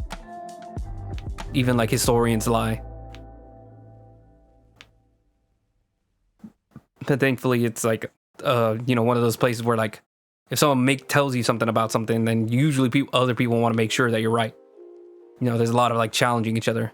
Maybe not enough, but you know, at least it's like a system, or supposed to be like a system.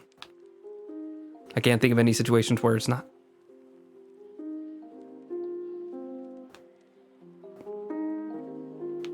Let me double check, make sure I'm still recording. That would be really terrible if I wasn't. No, we're good.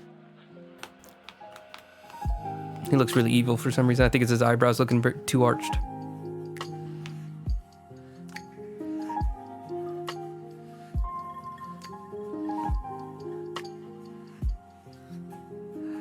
I think that's good. Like right there. Like that, like little of... His eyebrows aren't like completely like this way. They're like just almost neutral. And I think maybe you seeing his upper eyelids would be nice, because he's kind of like got them shadowed. You know, like he's doing like the thing where he keeps his brow low and it like covers up his eyes. You can maybe see them over the glasses.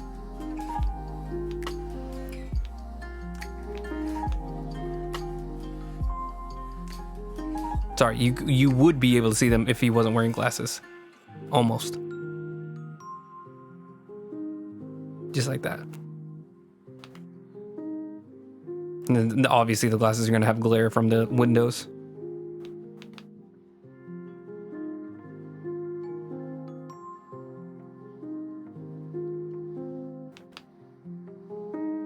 The easiest way to get into the meditative state is to begin by listening. Okay, now we gotta brace all this. That's not what I wanted at all. His head is definitely too big. He's got like a cone head right now, so we're gonna fix that in just a second. Because it would be long, because we're looking at the very top, so we get to see like all the where it like all the way extends to. So like this is like the top edge where you start to get into the forehead. like if he had hair, it'd be like here. But he does not have hair. He's completely smooth. Because like I mentioned before, you kind of have like a shape of a skull. This is not like an accurate skull. This is like the main like face part. This is where the forehead is. But then like the actual like skull is like here. Oop. What is happening with all the controls?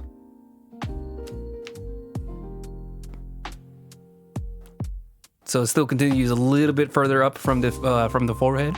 This is where like the hairline begin. Like this is the beginning of the hairline. Then pushes all the way back, and then like you don't have to go too far back, but it is back. And then this is where the ear would be. So keep that in mind when you're drawing like heads from like really weird angles. Is that the actual like brain extends past backwards into like almost like a rectangle. It's a very weird shape. Like this is the face. That's the head. Then you have like maybe like a little bit of the jaw coming here. Because obviously it extends back. But mostly you're gonna get all the face and all like the details that make up like what people recognize as human beings. Like this, just like this top like 30%. If you have like that huge giant like 70% of just like nothing but dome. Big round squarish ball of muscle. Sorry, bone. I think his head's a little too low. Let me try cutting that out. See if we can just keep it simple.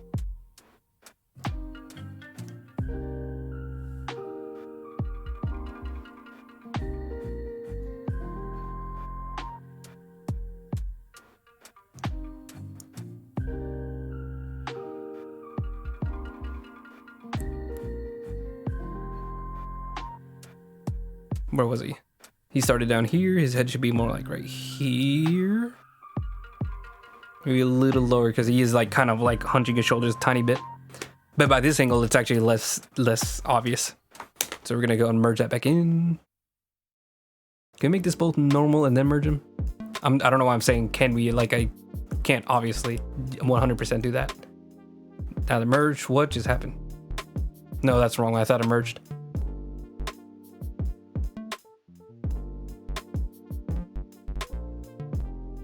Merge with layer below. There we go. Select deselect. Now it's all one piece again. Yeah, one piece. Not like that.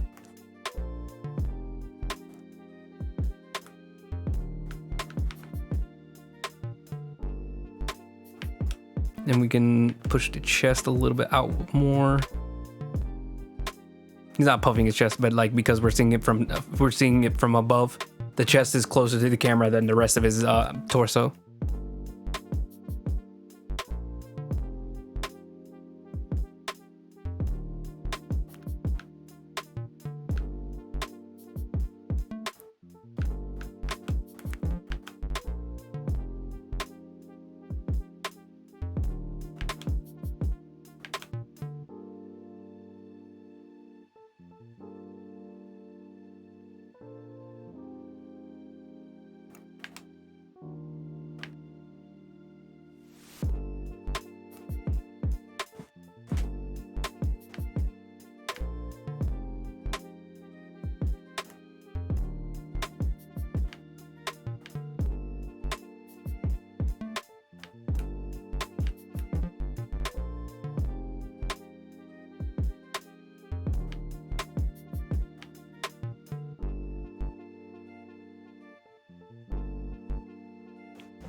Okay.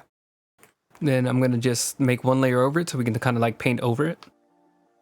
Just to show where it's going to cut off. Like that's as much as the character we should be seeing. I think right there is where I'm most happy. Yeah, hold on. Yeah, that line is just supposed to be for the where his like butt is hitting the pew that he's sitting on. This should be like the actual like line for where the next pew starts.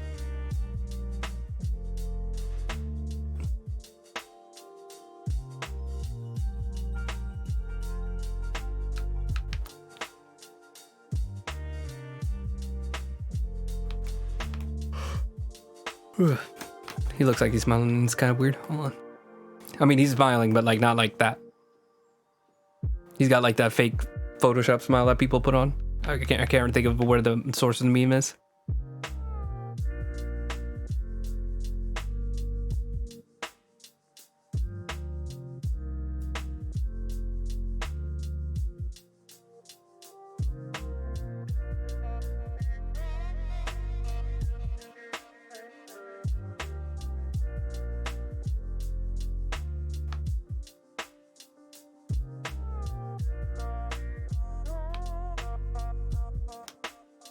Ooh, sorry.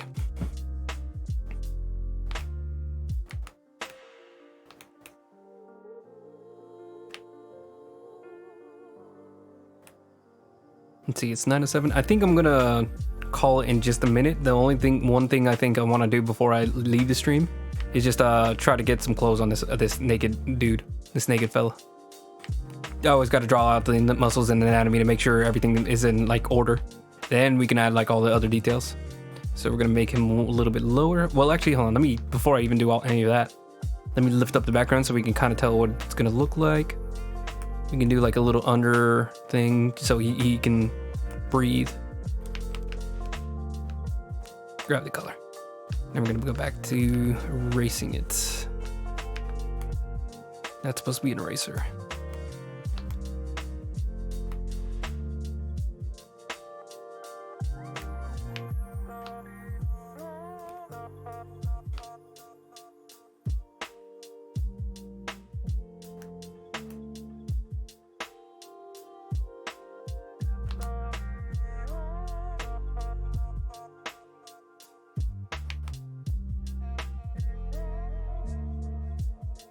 There we go. So now we can lower him. And we're gonna do like one layer of clothes. We're gonna do this in like I think last time I did a green. So let's do that. Pull him out for a second. So he's got a real nice red leather, bright red leather trench coat. It's got a green scarf, a nice tan belt, some brown pants, and some nice dress shoes. And then obviously sunglasses. Oh, I didn't put his third eye. Hold on.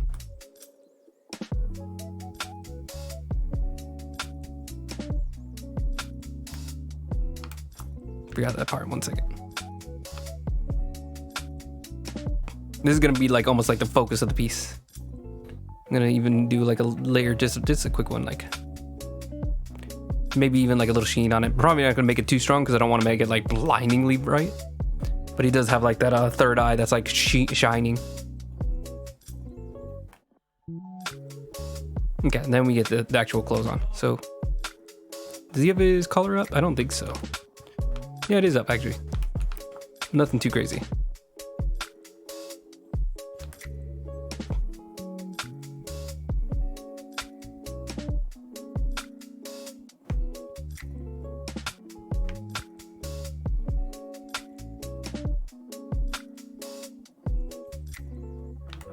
Maybe I should have done this in the actual colors it's going to be.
There we go.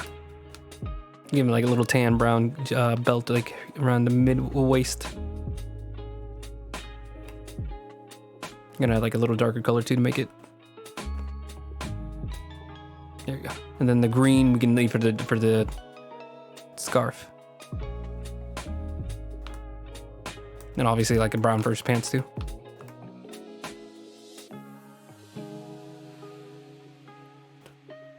Here we go. So this is what the character's gonna end up looking like. So let me just add a little bit of shading.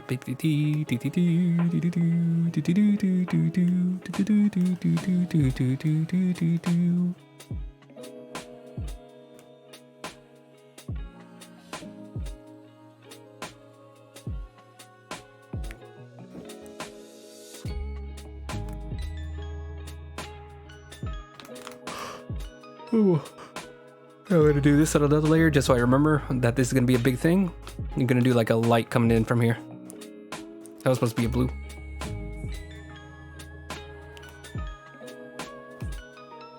I'm gonna do like a wide soft brush on this to erase it.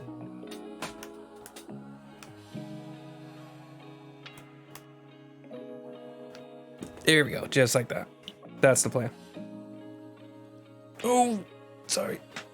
Didn't get it stretched. All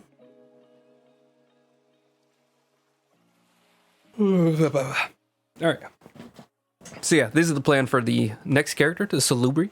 So we're gonna have him just sitting at this empty church.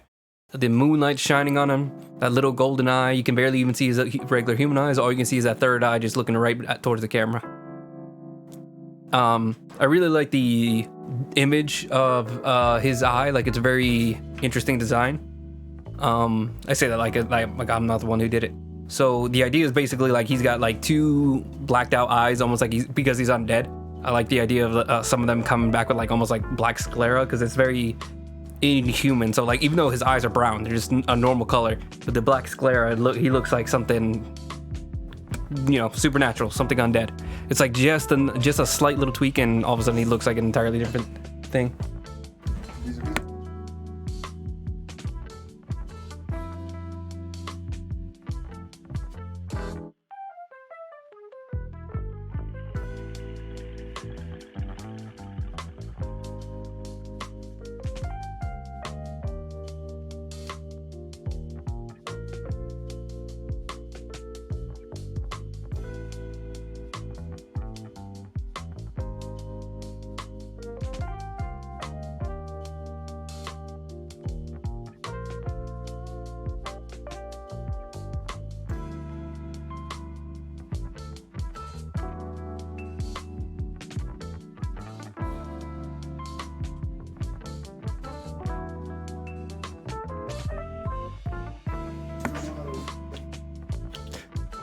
Sorry, my dad needed some tech support. All right. Oh, sorry. Black sclera, brown eyes. Even though they're human, they look inhuman just by like a slight little tweak to his sclera. But then, as far as his third eye, I like the idea that it looks almost like a golden eyeball that was like sculpted, like, you know, you could hold in your hand, but it's in his flesh. Like, it's embedded in there. It doesn't look like a prosthetic. It like moves. And it has just enough of a sheen on it that it looks like it's actually like alive, but like it's a gold ball, a gold eyeball. Almost like, you know, like the third, you know, like the third eye being like more valuable. It has some kind of like supernatural power that's above everything. I think that's a fun little idea. You can have like a lot of like interpretation. That's up to you. So I really like the design for that. We're gonna give him like a purple skin, because like we're gonna go for like a really dark, moody palette. And it's not gonna be this bright whenever we get to him. Sorry, this is on the wrong layer. You should be up here. So yeah, it's gonna be like a dark, moody. What is happening? It's gonna be like a very moody palette. It's not gonna be this bright and vibrant.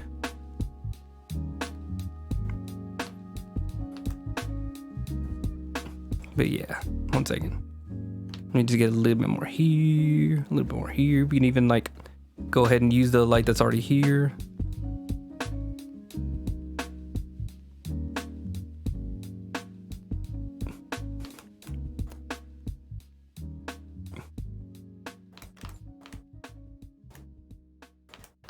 Okay, then we could probably get, like grab like a different like color for these.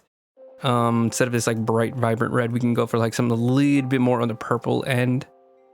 But because of like the context colors around it, you can kind of tell like it's still supposed to be like a vibrant red. Not that. I think just a little bit more red, just a little bit. Well, I can actually tweak that here. Tweak that here. Add more saturation. Like here. And then maybe like where it's like really hitting the light, you can actually see it, like kind of like a transitional color. We could maybe even put like a purple as like a transition color, like, but we'll be able to figure that out later, just to like kind of subdue how bright his jacket is right now. And then the green is probably gonna end up more like gray, and then maybe just like a more blue tone to it. So like here. For the shadows.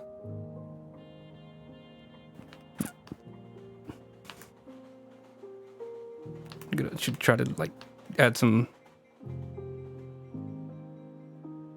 to his fingers.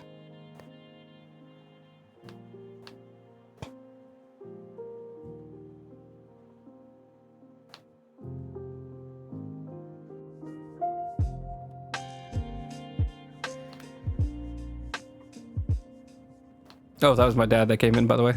If you were wondering who the guy waving and doing the peace sign was. He keeps like busting in here because he forgets that I'm streaming.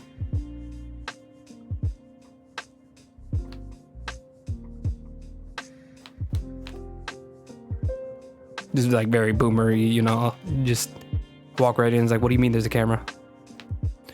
It's all right. Then the glasses, more like a rosy shade. Definitely gonna pick up that like really bright blue light, so just like directly reflecting off the glasses.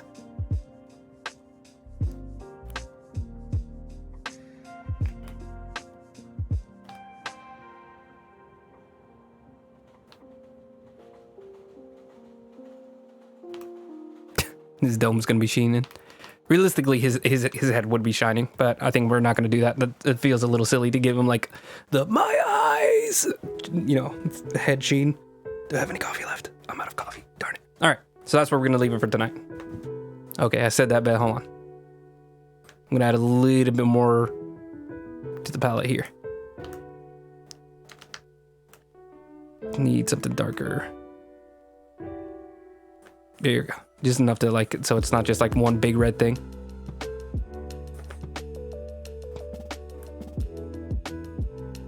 There we go. All right.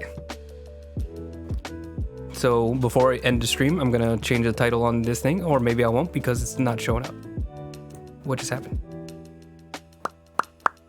Sorry, one second. I gotta let me check out my stream and see what happened. I don't know what's been going on, but Streamlabs has been really iffy. Oh yeah, it's disappeared on my screen too. What just happened? Okay, there it is. Just undid whatever I did. That didn't make any sense, but you get the point. Okay, so this should be, no, this would be, let's go to properties. There it is. So Vampire the Masquerade, Salubri, OC, and Omar. I just think Omar is a very nice name. I think probably also like O, he's got a big round head, O. That's probably also the reason. It's very stupid, but that is what it is. Okay, yeah, like I said, we're probably just gonna keep this as an archive stream. We're probably not gonna post a time-lapse video until the next stream. That way we actually have something to build onto. Just having like one stream where it's like literally a mess by the end of it, it doesn't feel worth it just yet. If I had maybe more of an idea and I was more directed, and you know, like I already got to like maybe the start of the final lines, then we could have something to deal with. But right now it's not enough. But yeah, this is where we are. Okay, let me go ahead and do my sign off and then we're done. So thank you everybody who made it here to the stream. I'm really sorry about the late start. I'm gonna double check to make sure I'm gonna be available for the next couple streams. Just real quick, this should take like 2 seconds, as long as I actually hit the right buttons. So next Tuesday, Next Tuesday, I have a doctor's appointment, so I should be fine if I skip some things. Yeah, I should be able to make the stream if I really just prioritize it. So next stream, we're gonna be continuing to work on this. The stream after that, so next week, good. Week after that, no. I'm gonna be out of town, and not the kind of out of town that I'm gonna be able to show. I think the show is at like 7:30. Anyways, sorry. Next week, 3:30. No, I'm very tired. Okay, so next week, 6:30 p.m. Eastern Standard Time, I will be streaming and working on this guy, getting some actual line work in, and hopefully I should be into the final line art stage. And then you'll actually be able to like tell whatever this mess that I have is here. I like what I have as far as like the initial concept. The gleam on the freaking the thing. Oh, 1 second. All right, nothing's changing. Let's just undo that. Sorry. So yeah, this is where we're gonna be going. This is the roadmap to where we're gonna be going. The character's gonna be there. He's like enough of the focus that you can tell he's the focus. You know, like there's no other character that's you're gonna confuse him for. He's the guy. He's the guy. That's the like initial character, like the initial concept that I did on the sketchbook. You know, that was a very fun one. It took me a long time to figure out how to get the skin tone right because it's like a very saturated brown and it would be very hard to get skin color. So what you would do is like you start with a very like almost gray color for the initial base. You get that really saturated brown in the most shadowy of areas. Then the entire time you're just like using the alcohol blender to just like slowly pull that saturation towards the edges and blend this gray color with the brown. And it gets like a very nice like almost like sediment color where it's like just a nice neutral brown tone that's not too dark that you can't see anything, not too saturated that it's too like rich, because you know you can get colors where it's just like completely just blindingly rich. And the only issue is that it does have like a little bit of like a grain to it because like it's not a smooth coloring, but it's not too bad. Like it's fine, especially for like skin. It gets in like a nice like little ruddy texture. But it's not perfect, you know, like I wish it was a little better, a little smoother, a little bit more consistent. All right, zooming back out. Sorry. Tuesday, 6:30 p.m. Eastern Standard Time. Next week, we're going to be all good. Going to keep working on this guy. Check out my YouTube channels. I have 2. I have the archive channel. You'll see this video go up. So you'll be able to catch up on any of the streams just in your own time. If you weren't able to catch it live, you can at least watch the archive. And I just like to keep things there for posterity. And then what I like to do whenever I'm done with oh my goodness, I'm getting my lines all mixed up. The second channel is a time-lapse archive. Sorry, a time-lapse channel.